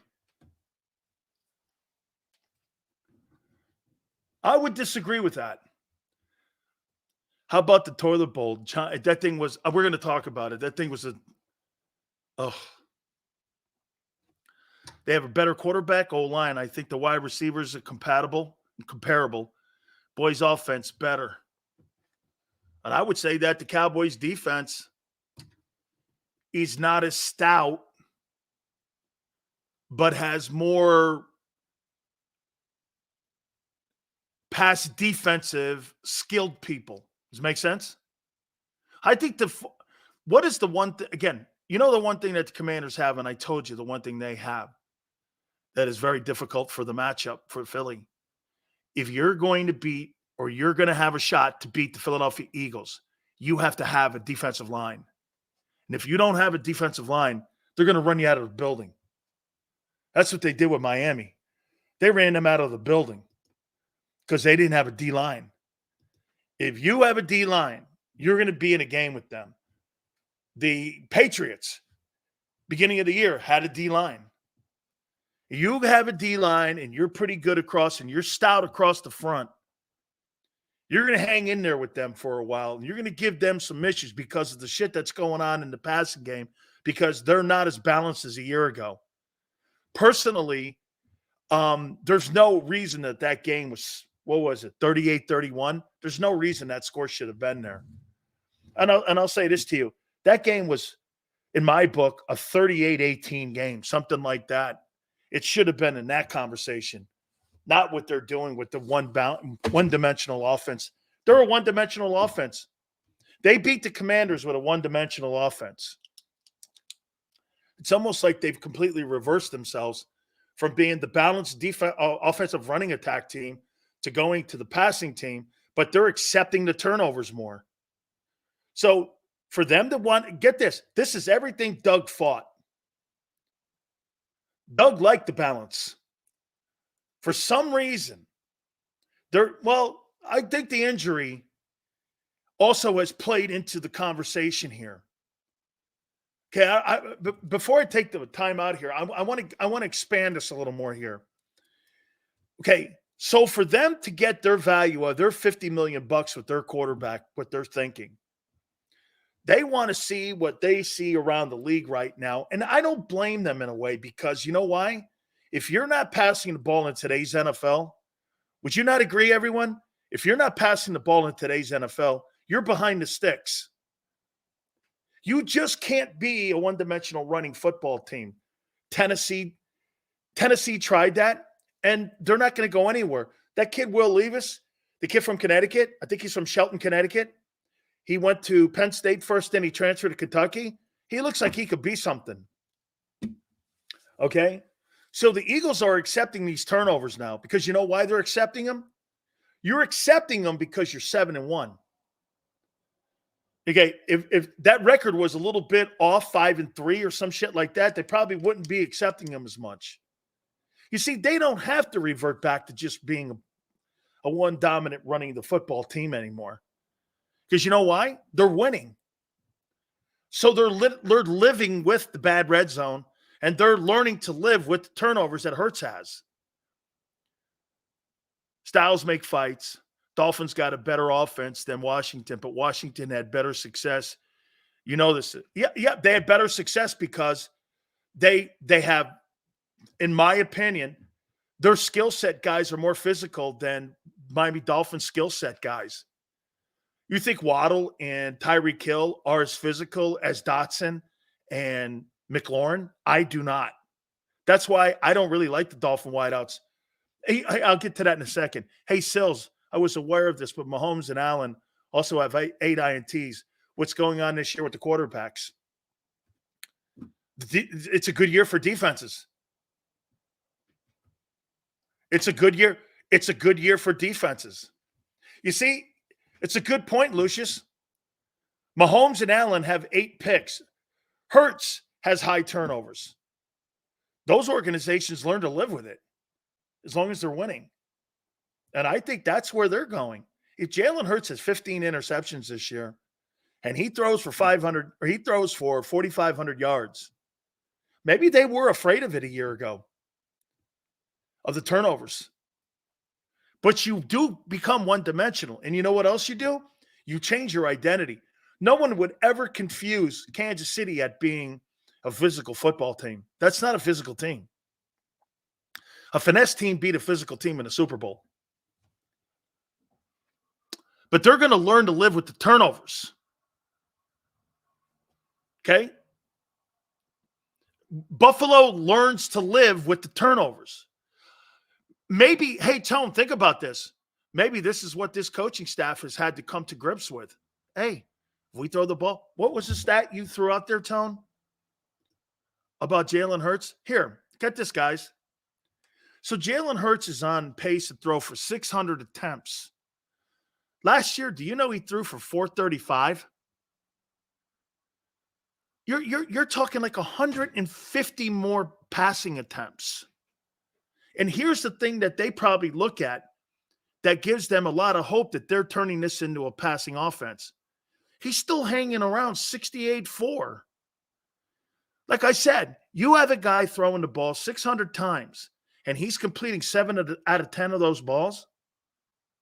You're going to learn to live with the turnovers. You're going to learn to live with them. I think that was probably a tougher transition. That was probably, don't you think, everyone? That was probably a tougher transition for the coaches to have to come to grips with. We're going to have more turnovers. If we throw the ball more, the law of averages tell you that. And get this. What's crazy about this, do you guys, I don't remember the year, but do you guys remember that when Nick Sabin got the job in Alabama? Remember what they did right out of the gate? They ran the shit out of the ball, Najee Harris and Derrick Henry and all them guys. Remember they ran the hell. Dude, they had so many great running backs. Alvin Kamara had to transfer to Tennessee. Remember that? Well, Nick Saban came to the understanding, if I'm going to get top flight recruits like wide receivers and quarterbacks and O-linemen in here, and I'm going to be able to get the recruiting of coaches like Lane Kiffin and Sarkisian and Bill O'Brien and guys like that, I have to have offensive people who throw the ball around. Well, then there was a process that Sabin transformed his entire offense from a run team to a spread team right in front of your eyes. That's kind of what the Eagles are doing now. If I throw 6 INTs and only throw the ball 450 times and add 200 more attempts on that, it's only natural for my INTs to potentially double. Maybe more. Comes with the game. Seeing Hurts throw these picks is just something that's right that we're not used to seeing. That's correct. And I think, Tone, that's been the tough look. Man, look at all these turnovers from a year. But you're throwing the ball 600 times now. Like you said, when you throw more, you got to live with it. See, I think this is an us thing. You throw the ball 200 times more than what you did a year ago. You got to learn to live with 12 picks. Hey, Jeffrey, Hurts going for 4K? Hurts going for 45K, 4,500. See, you guys didn't Tone, you know when I used to tell you guys he'll never throw for 4,000 yards? Well, that was because he was throwing the ball 435 times. You're never going to throw for 4,000 yards, throwing the ball 430 times. Shit, man, there's quarterbacks in the NFL that have 450 completions versus 435 attempts. Can't be Aaron Rodgers. Not many guys. That's what made The freaking Aaron Rodgers statistic, so insane, is why he was such a weapon. Aaron Rodgers, not many guys can average 650 attempts and only throw 3 picks. It's insane. I mean, his touchdown to interception rate, I think he played 15 years and didn't have 100 picks. Am I right, Tone? It's some crazy number like that. He played like 15 years and he didn't have 100 picks. I mean, I've never seen any. It's like 4-1.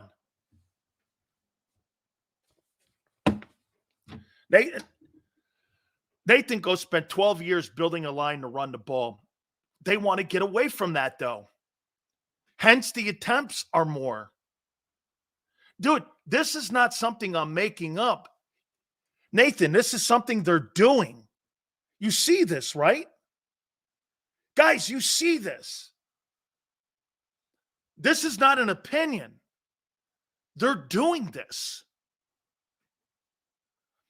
Rashid goes, I wish they would go back to it.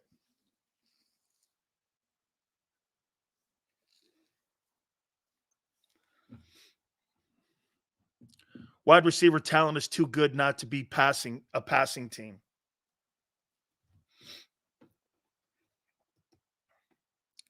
Fans want Hurts to throw more yards, but don't expect interceptions to come with it. I do. You want more throws, expect more picks. Right. And expect closer games. Can I make a comparison to you? He's playing like Josh Allen.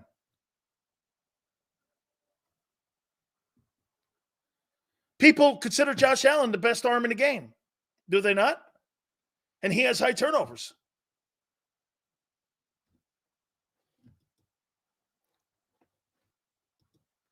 I mean, if you look down the line of stats, Allen and him are almost on the same pace. Hurts has to pass more to become an elite passer. I would say this to you, Latin Inferno. I would say this. Hurts has got to be perceived to be more of an elite quarterback, passing more. Perceived. Because 70% completion percentage in my book is elite. You're completing 7 out of every 10. I mean, I don't know what more people want. I mean, we're not talking about 61%. This is a Philly problem. We love to run the game. We love to run the ball because it's a heart and soul and it's blue collar. Yeah, well, what's happened here is they're changing that because, again, and you know what? I'll take this statement back. How about this, Tone? If they continue on this process, Jalen Hurts will play 15 years. If they run, boy, I'm almost contradicting myself now, so you guys can call me up on this one. If they go back to 2022, he'll play 10. Okay.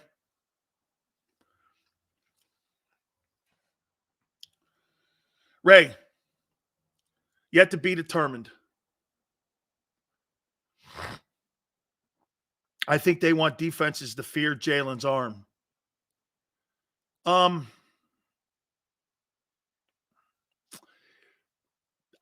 Get this, Brian, have you guys ever seen a quarterback that has to change and has changed his entire game? This will be the second time he's changed his game inside of 5 years. I've never seen a quarterback go through so many facelifts in my life like Jalen Hurts. Okay, facelift number 1, had to leave Alabama. Facelift number 2, had to go to Oklahoma. Showed that he could pass the ball. Cue ball. Eagles just traded Street and 2025 7th round pick for conditional 2024. To who?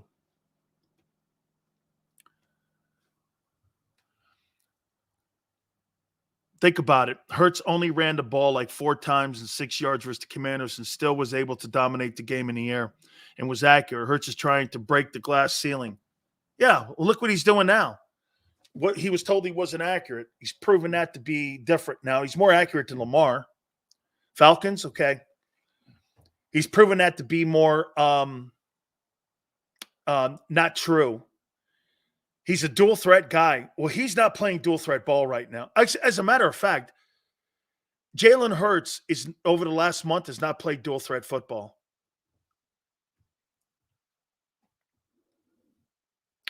He's playing more like Russell Wilson, Seattle Russell Wilson. He's playing more like that.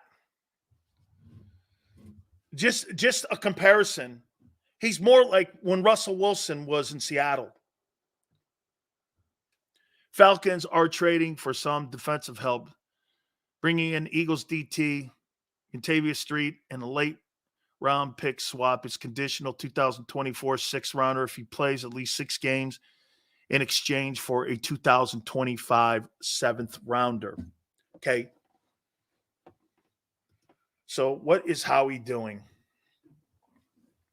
Why are those late round picks to him significant? Must be doing something tomorrow because you put a lot of those late round picks into deals.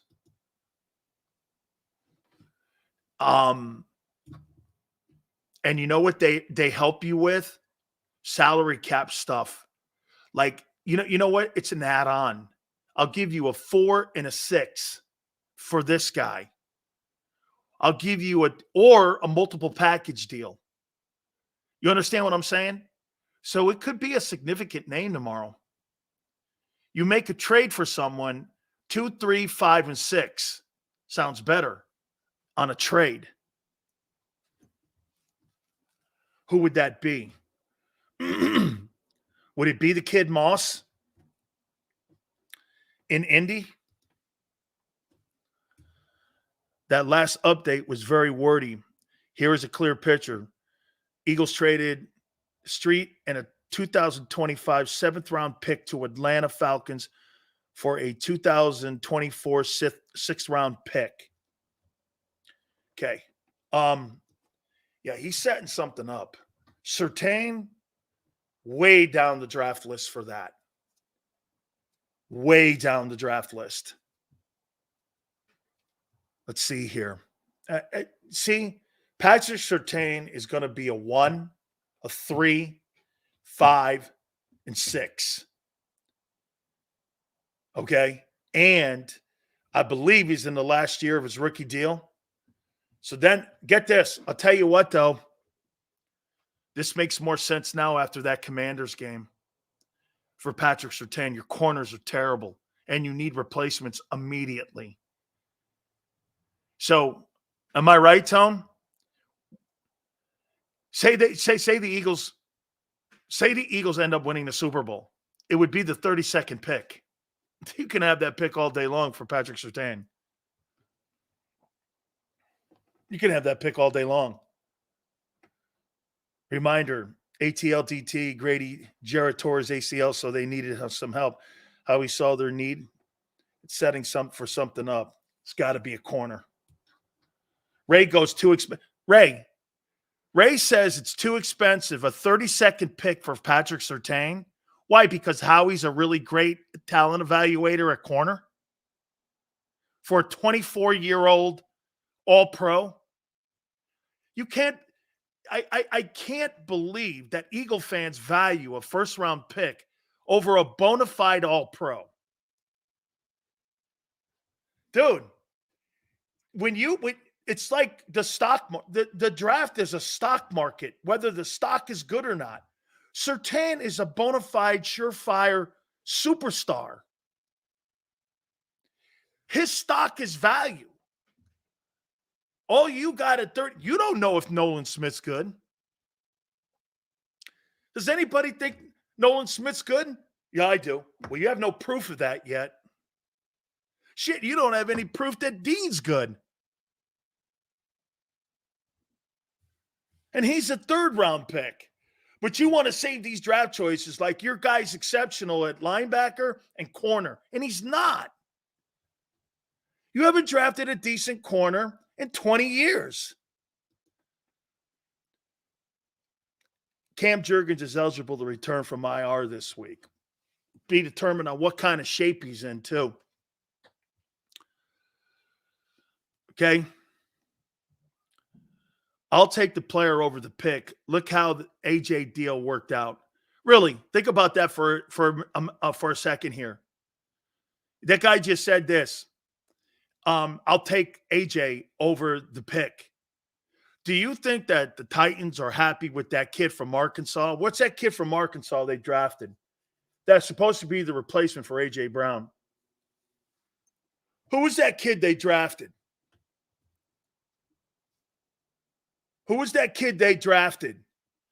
The Titans. Treylon Burks. Guy can't stay healthy. And he was the replacement for A.J. Brown. Do you think the Titans want that back? We're donating your kidney, Sil, for Surtain. And hey, Pro, you didn't know. Hey, look at Pro. His name is not A.J. Yeah, well, get this. They traded A.J. away because they saw 68 catches and 1,100 yards.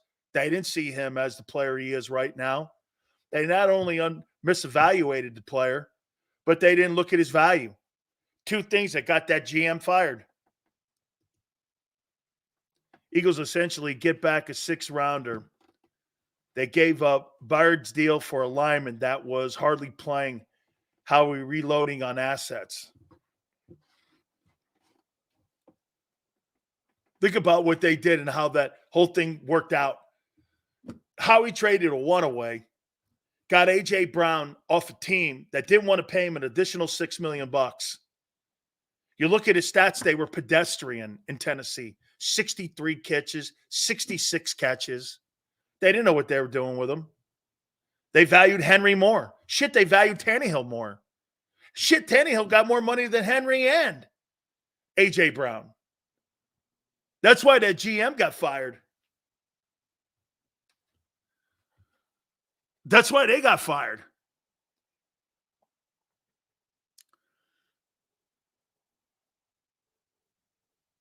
We just overplayed Bunbury and no play and overpaying Surtain isn't going to work with the cap. Ray, the cap is made up. You can make any deal work. Ask the Rams, ask the Bucks, and ask Howie. They restructured Kevin Byard's deal too. And the cap hit that it was on Tennessee. They deferred it out. You can restructure all of that. I agree, senor. The cap is almost to a point now where it's imaginary. These teams know how to manipulate that bitch better than anything. The cap is there for the owners to make excuses up on not paying players they don't want to play, like Saquon Barkley. Okay? Hey, I'll tell you this. I'm going to be shocked if Barkley's a Giant tomorrow. That Byard restructure almost guarantees he's here for next season as well, completely. And I would want him here. I would. And by the way, for him to get in and play as much as he did on Sunday is amazing.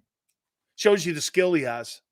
He may not have had a superstar game, but for him to get out there, know where to go, and line up, do you know how important it is just to know where to line up? Was insane great.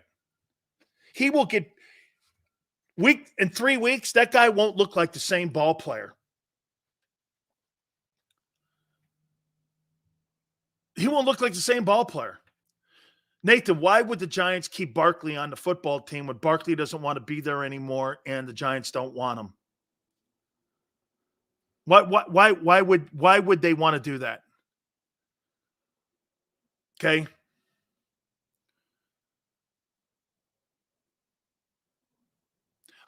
What other young corners?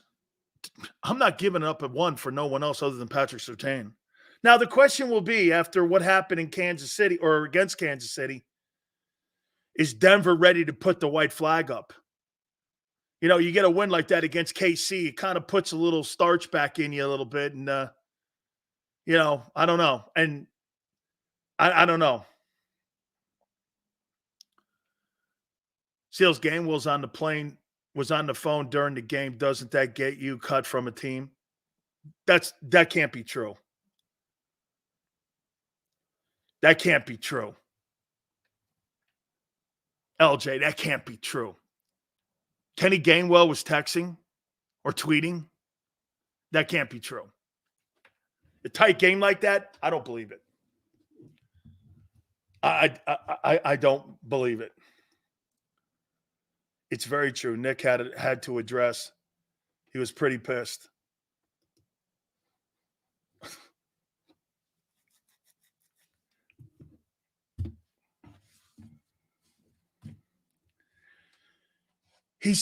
Was he tweeting during the game of a tightly contested NFC East game? He's tweeting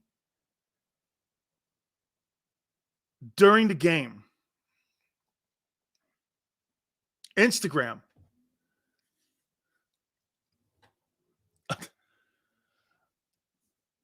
I'd bench him.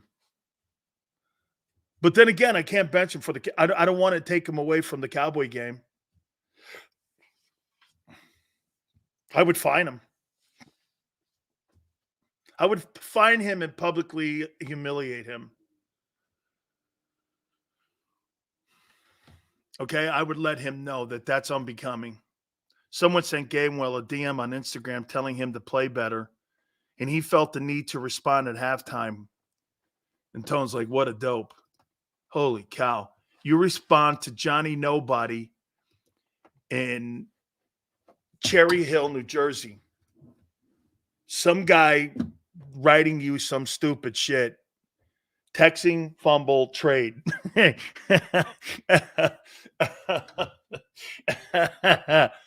He was arguing with fans during a heatedly contested NFC East game where his focused, if in your day, he'd get cut on the spot, right?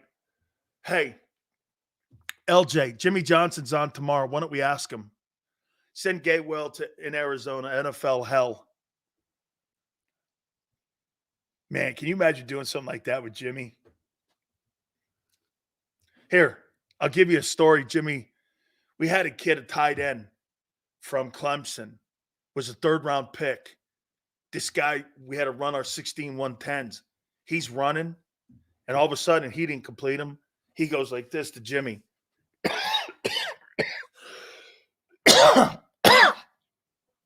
I need my inhaler. I got asthma. And I'm running by him, and I start shaking. I got asthma. Jimmy comes running from the other side of the field. You got asthma? You see over there? That's the asthma field. It was on the other side of the fence at Valley Ranch. That's the asthma field. Get this guy's ass out of here. They cut him on the spot. A third-round pick. Get him out of here. Asthma.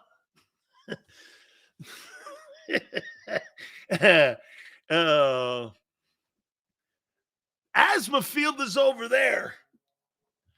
Oh, man. Cut him right there. Shit, I told you this story before. Played poorly against Washington, and it was really like a do-nothing game. Hey, Tone, I've told you this before, too. Everyone's flying home. Shit, man. Everyone comes up, and they're getting ready to eat their dinner. Jimmy goes, I'm going to bring that up tomorrow, too, because he's on tomorrow at 5:30. Nobody's eating dinner. Flying back from Washington, D.C. after a game. They got beaten, and they're flying back. And Jimmy goes, no dinner. That's why, hey, that guy you guys see on Fox, hey, Tone, that guy you see on Fox, that ain't the same dude. That's not the same dude, man.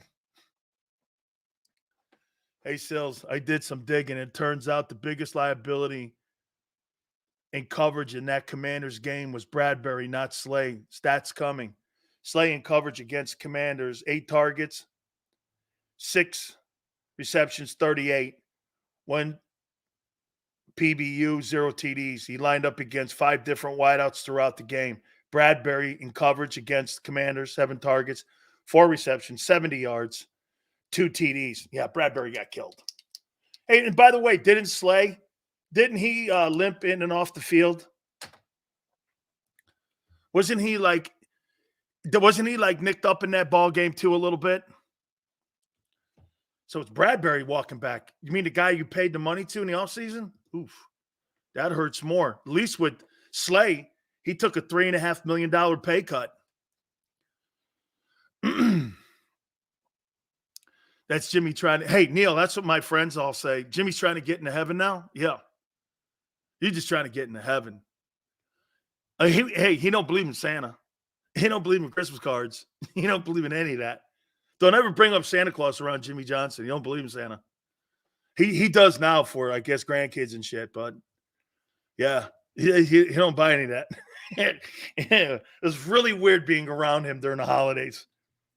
It's a gimmick. I'm like, what's a gimmick? He goes, those Christmas cards are gimmick. I'm like, you never wrote a Christmas? Yeah, absolutely not. I don't write Christmas cards to anybody. I'm like, wait a minute. I'm going to bring all this shit up tomorrow. I promise you. He goes like this, Christmas cards? It's a gimmick. I said, do you ever say Merry Christmas? He goes, shh, Merry Christmas. No Christmas cards. Thought it was a gimmick. Philly fans pelted Jimmy with snowballs just like Santa. Yeah, well, real. Jimmy helped the Cowboys win 3 Super Bowls. How you doing? And the Cowboys say, hey, you know the greatest thing ever happened to the Philadelphia Eagles? Jerry Jones did the worst thing in the history of his ownership, fired Jimmy. Do you realize that, Tone? The best thing ever happened to the Philadelphia Eagle fan base is that Jerry Jones's incompetence reared its head by firing the most successful coach he's ever had. Look at Neil go, pre-cap. Yeah, well, I'm pretty sure Jimmy would have adapted to that like he did the NFL from the college game. It only took him 3 years to win a Super Bowl. How you doing? Oh, and by the way, he went 1-15.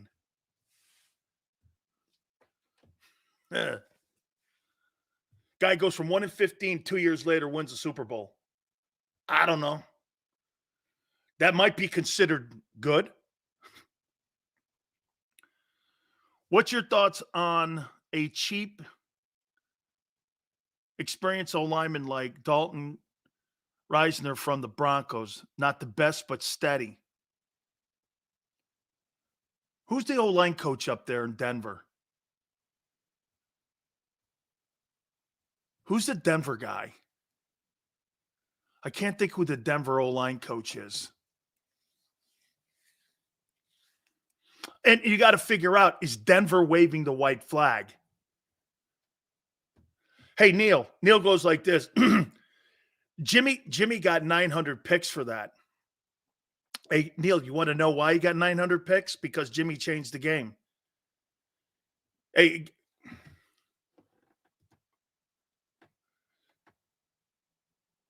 it's strife up there. Knows he's friends with Stoutland.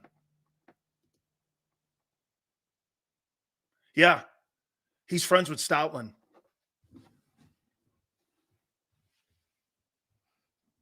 That's not a bad move. That's not a bad move. Okay? That's not a bad move. I like the move, actually. Okay? I like the move.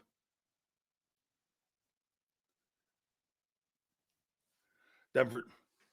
Yeah, we saw that. Thank you, Dirty D. Hey, one thing about that Johnson trade with Herschel. Remember he traded for all those players? Who were some of the players? I mean, remember all the players that were traded with Minnesota?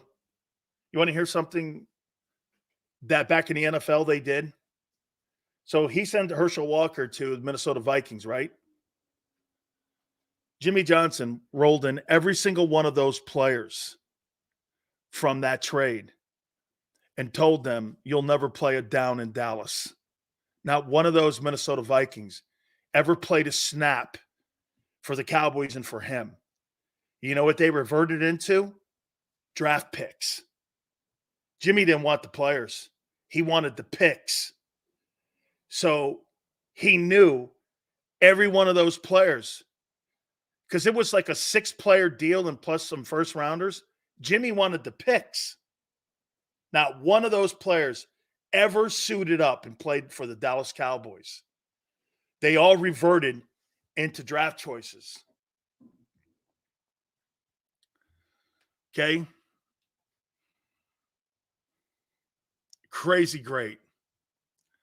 And then they changed the rule on that. Yeah, if you want to, you're either trading for players or you're trading for picks. The NFL changed the rule on that after that, because that's what Jimmy made 57 trades in 5 years, the most in a 5-year trading period in NFL history to this day. All right, I'm going to take a timeout. Keep it here on the National Football Show.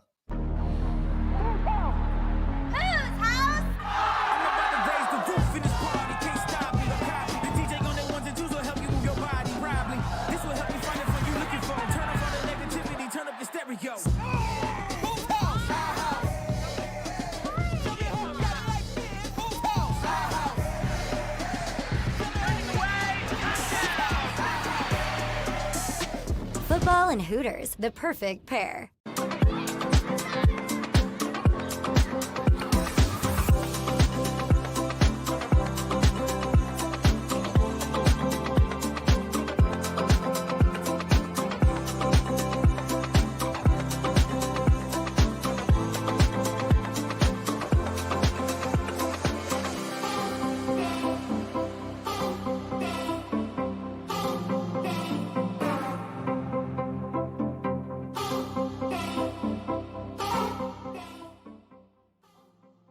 If you own a company and you're not producing a podcast, you're missing out. The public consumes messaging when they're ready. Join the professional podcast network of companies and let JAKIB Media Partners put you in the podcast arena. Come to our professional studio, or we'll come to your place of business and professionally produce your company podcast. Call JAKIB Media right now at 267-261-3428. 267-261-3428. My name is Dr. Bruce Grossinger, and I'm the medical director of Philadelphia PRP and Stem Cell Institute. I'm reaching out to those who suffer from spine and joint pain. We use treatment methods that require no surgery, no scalpel, no drugs. Running, walking, or whatever your desires are, Dr. Grossinger is where you need to come. You can benefit from the same PRP and stem cell treatment as Wilbert Montgomery. Call us now at 610-222-5675. We're here to show you a better way to spend your state income taxes and get the money to where it's needed to most to the thousands of qualified kids. What we like about Blocks is they really know where the need is. This program ensures that their dollars come 100% into these kids for their tuition assistance. If you are able, Blocks makes the EITC piece go very quickly and very smoothly. Turn your PA state tax liability into need-based scholarships and receive a 90% tax credit.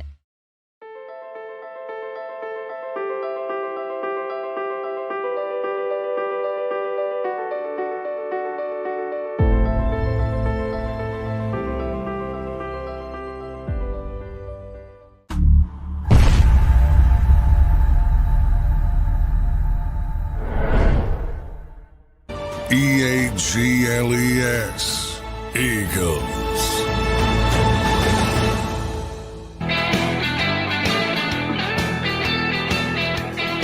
Jalen Hurts versus Dak Prescott. Who you got?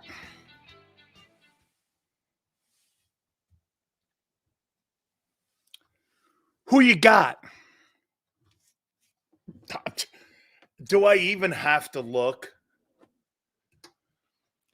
After week 8 projected stats, A.J. Brown, 128, 1995, 11 TDs.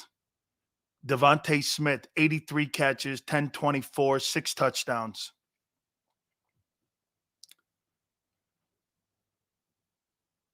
That would be amazing. 2,000 yards. Wow. What's the record? 1954? Megatron? Is that the record, Tone? 1954. Isn't it some shit like that? It's like, I think Megatron's got like, I think he had, by the way, 100, Calvin Johnson, 1964. Okay. 1964. Wow. Now, it's 17 games versus 16 games. So, it's kind of like the Babe Ruth, Roger Maris conversation. Got an extra game to do it. Does he do it in 16 games? Doubtful. Okay. It's only one more game, though. I don't know. Whew. Man. Crazy. Look at it like this. AJ was a no-show in weeks 2, in the first 2 weeks. So it checks. See what Tone's doing. He didn't really play in the first 2 weeks. So we take that away. You know what I mean? Oh, what an Eagle, man. What an Eagle guy, man. Okay. Sills, you're really going to count those first 2 weeks? You know, the flare up on the side. We start everything from the flare up. You get it, right? Oh. Merit, the shield shines again. This guy's Philly through and through, man. He'll never, ever not be anything other than that. Holy cow. Crazy, crazy, crazy. All right. Let's take a look at week 8 of the NFL here. That's how you do it, Sills. Okay, Brian. Oh, so you subscribe to that behavior, huh? All right. Sills, would you trade for Aaron Donald? They don't need Aaron Donald. They have him. Jalen Carter. They don't need him. No. I got two Aaron Donalds. I don't need another one. And plus, he's old. Imagine that. I would not trade for Aaron Donald because I don't need him. I don't need that guy. I need Jalen Carter back in there. All right. Let's look at week 8. How about the Browns getting taken out by the Seahawks? Hawks now 24-20. They win that game over the Browns. They're 5-2 on the season. Geno, 254, 2 touchdowns. I was just like Tone here. I want to see you do it again. Guess what? He is. Hey, Tone, real quick, what's he projected his track to be on this year? Geno Smith from a year ago. What's he looking like he could throw for this year? Because whatever it is up in Seattle, this guy has been reincarnated into an NFL quarterback. I mean, all the things you thought about him when he was at West Virginia, a decade later, he's coming out in Seattle. Eagles just traded Street to Atlanta to open a roster spot. Howie got another move coming. Yeah, I think that's tomorrow as well. Trey says 3,900 yards. That's what he's on track for. Rashid, I'm happy for Geno too, man. He's a South Florida kid. Everyone likes him down there. And for me, I'm really happy for him. I am. I'm glad he's doing it again. Okay? Geno's on pace for 546 attempts, 369 completions, 60. Last year, he led the NFL in completion percentage. 22 touchdowns and 15 picks. Picks numbers are high, but on pace for 4,000 passing yards. And you're 5-2. So guess what they're doing? They're doing the same thing in Seattle that they're doing in Philly. They're learning to live with the turnovers because they're upping the volume and passing attempts. It's kind of what they're doing there too.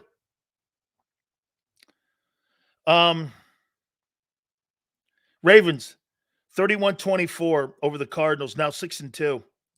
I thought that'd be a landing spot for Derrick Henry, but I think Mike Vrabel stepped in. We're not doing that.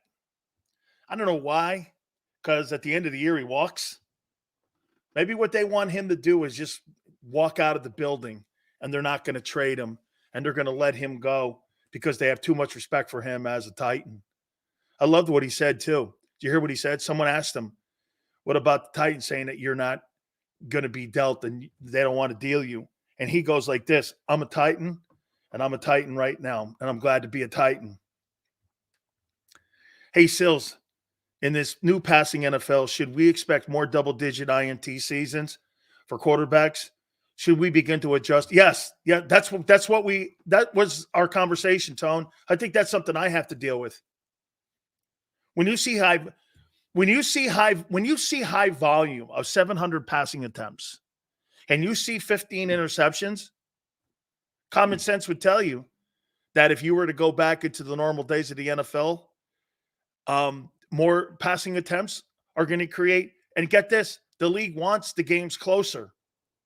This is the perfect way for the league to keep parity going with the great quarterbacks.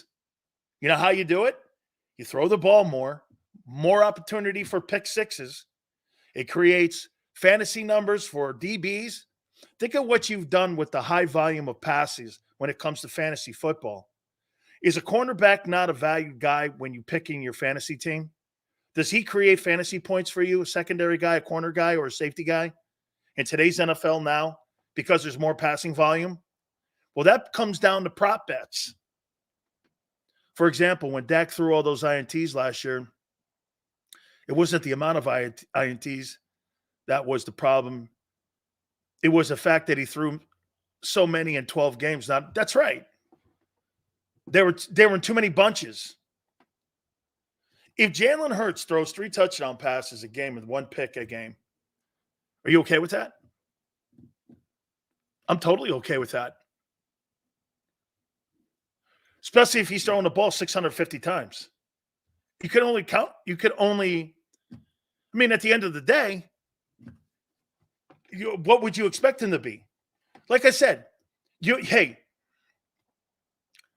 how about this? How about this one, Tone? Do you know what the more of the novelty is when you're comparing quarterbacks? The 2 quarterbacks you can't compare anybody to are Aaron Rodgers and Tom Brady. You're never going to see statistics with touchdowns to interceptions like you did with Rodgers and the amount of volume of passing attempts. Nobody throws the ball 650 times and has 4 picks and 45 touchdowns. Nobody does that. It's just not going to happen. Aaron Rodgers and Tom Brady are literally free. Yeah, one guy was exceptionally gifted at being accurate, knew where to go with the ball. Remember something, you know why the volume has come down with touchdown interceptions for Aaron Rodgers? What's the number one thing that's changed? He's older. Aaron Rodgers in the perimeter, when he broke the perimeter, was in open space, was undefensible. He was just undefensible. I mean, open space, and he gets to pick passing lanes. Wide open passing lanes, like you're throwing through a car door. Except he was way better than Favre. Favre was more entertaining to watch. Brett Favre was by far more entertaining. But Aaron Rodgers is a better quarterback. You know what's crazy, too? Packer fans, in my opinion, will revere Favre more than they will Rodgers. And yet they did the same, but Rodgers was better. Because you can relate more to Favre than you can to Rodgers. By the way, maybe all them mushrooms that he smokes, and maybe all that CBD oil that he sprinkles on himself, and all the saltpeter that he takes and shit, and all that other stuff that he rubs on his cannoli and shit. Maybe that's going to heal his Achilles. I don't know.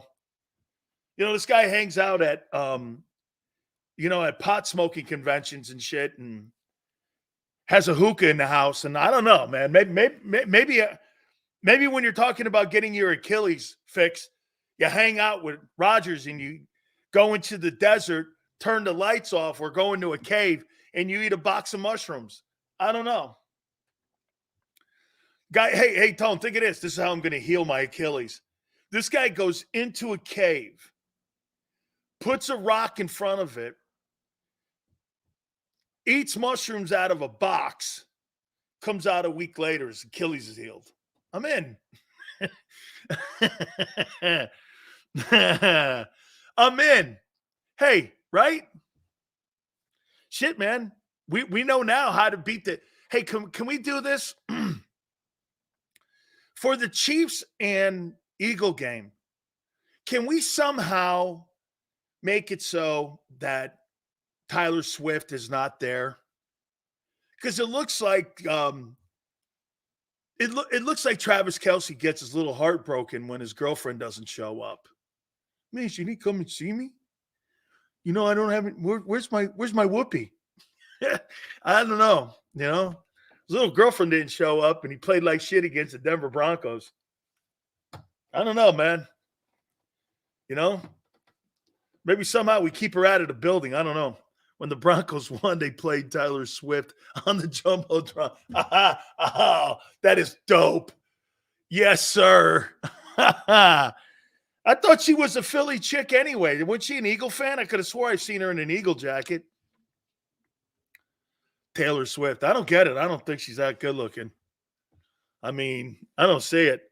By the way, sorry, Travis, but the guy that beat you, Sierra, if you're going to put women on a pedestal, Sierra's one of the top 5 best looking women on the planet. Taylor Swift, man, she looks like some chick from Nebraska, you know, singing country tunes to me. I'm with you, dude. Taylor Swift is very average. I mean, I'm with you. She's tall, and I don't see it. I don't see the appeal.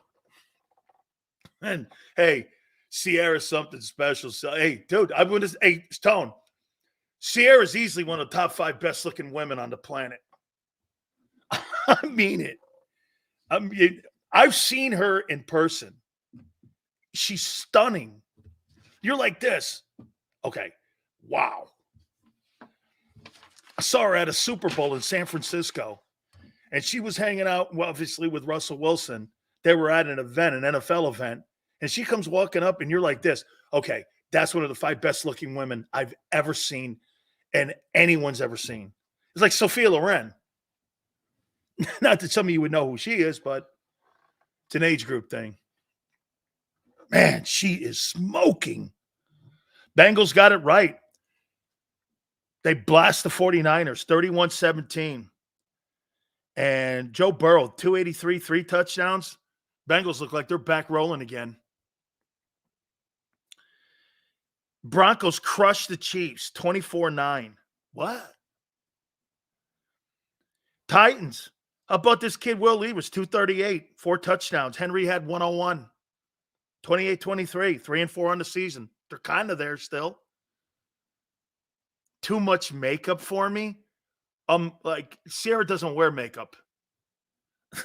Sierra doesn't need makeup.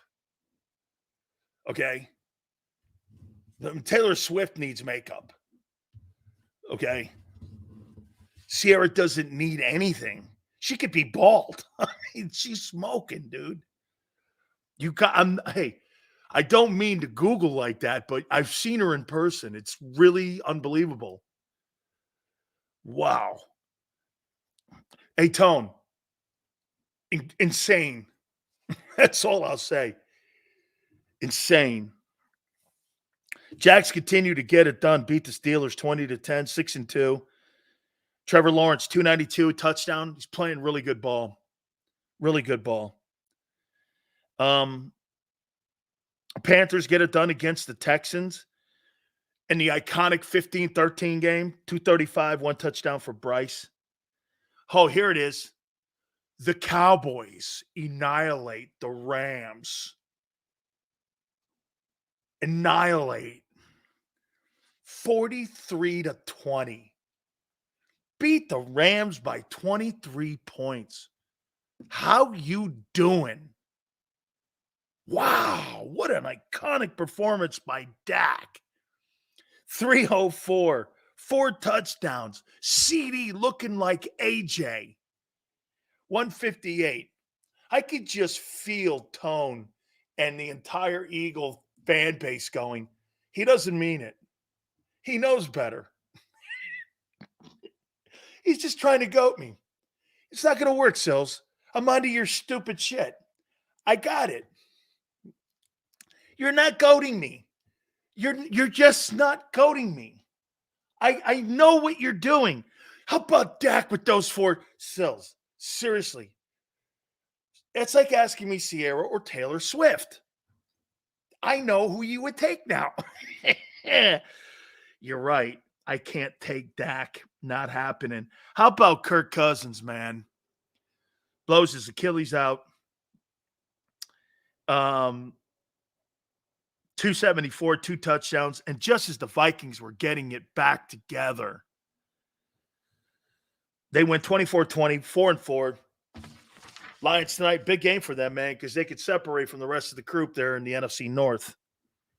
Dolphins beat the Patriots 31-17. You think the Patriots would sell? Where are they going? Man. Tua! What a season Tua's having. Okay. He had his chance. He didn't. Hey, this is what I say to you. They bounced back against the Patriots. He throws for 324 and 3 touchdowns against a 2-6 Patriots team. And I'm supposed to go like this. What a great year he's having. Yeah, but why do I see him against the Eagles and the Bills and he shits the bed?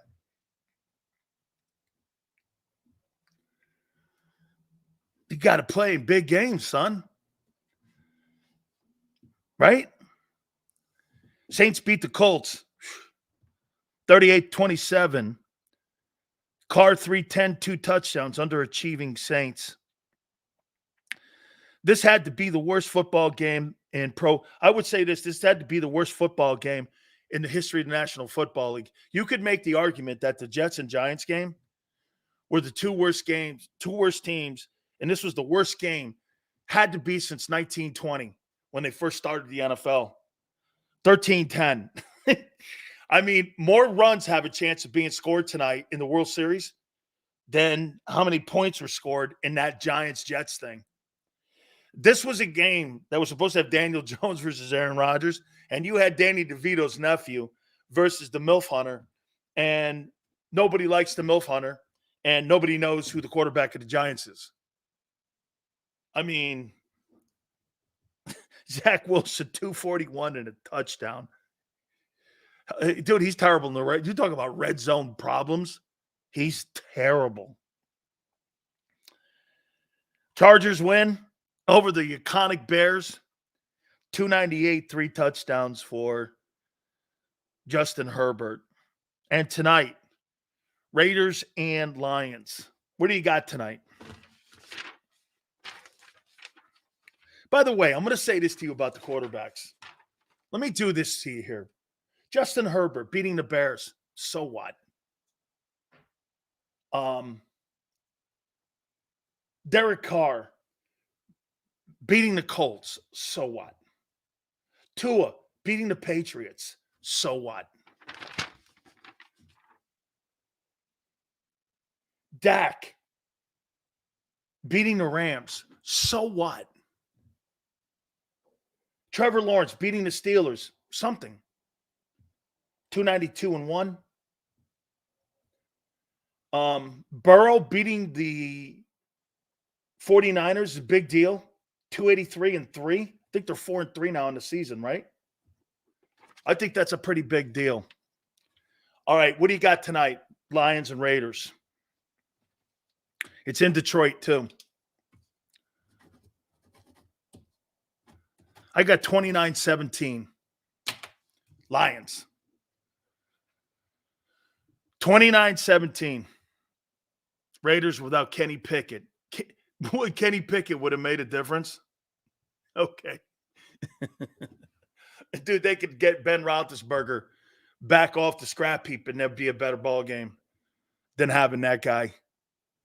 Right? Lions 31. Lions 33-19. Bounce back in a big way. Jimmy Johnson tomorrow at 5:30. Dak going for win 9 or loss 4? Yes, Dak. I'm going to say this to you guys. You're always slapping that ass. Let me say this. I'm going to say this. This is a chance for you to choke these guys out. Do it. Choke them out. You could put them to sleep for the rest of the year and not have to worry about them for the next 10 years. Okay? You guys were awesome. Please hit the like button. Xander, Big Joe, thank you. Tone, killing it, dude. Absolutely killing it. Jimmy Johnson tomorrow at 5:30. Tone will be with us again at 3:30 tomorrow. Dave Wonstadt, 4:30. Boomer Esiason on Thursday. Merrill Reese also on Thursday. Whole week lined up for you already. We appreciate everybody doing this. Enjoy the game tonight. And 2 to 6 tomorrow. And we shall see you on the flip side.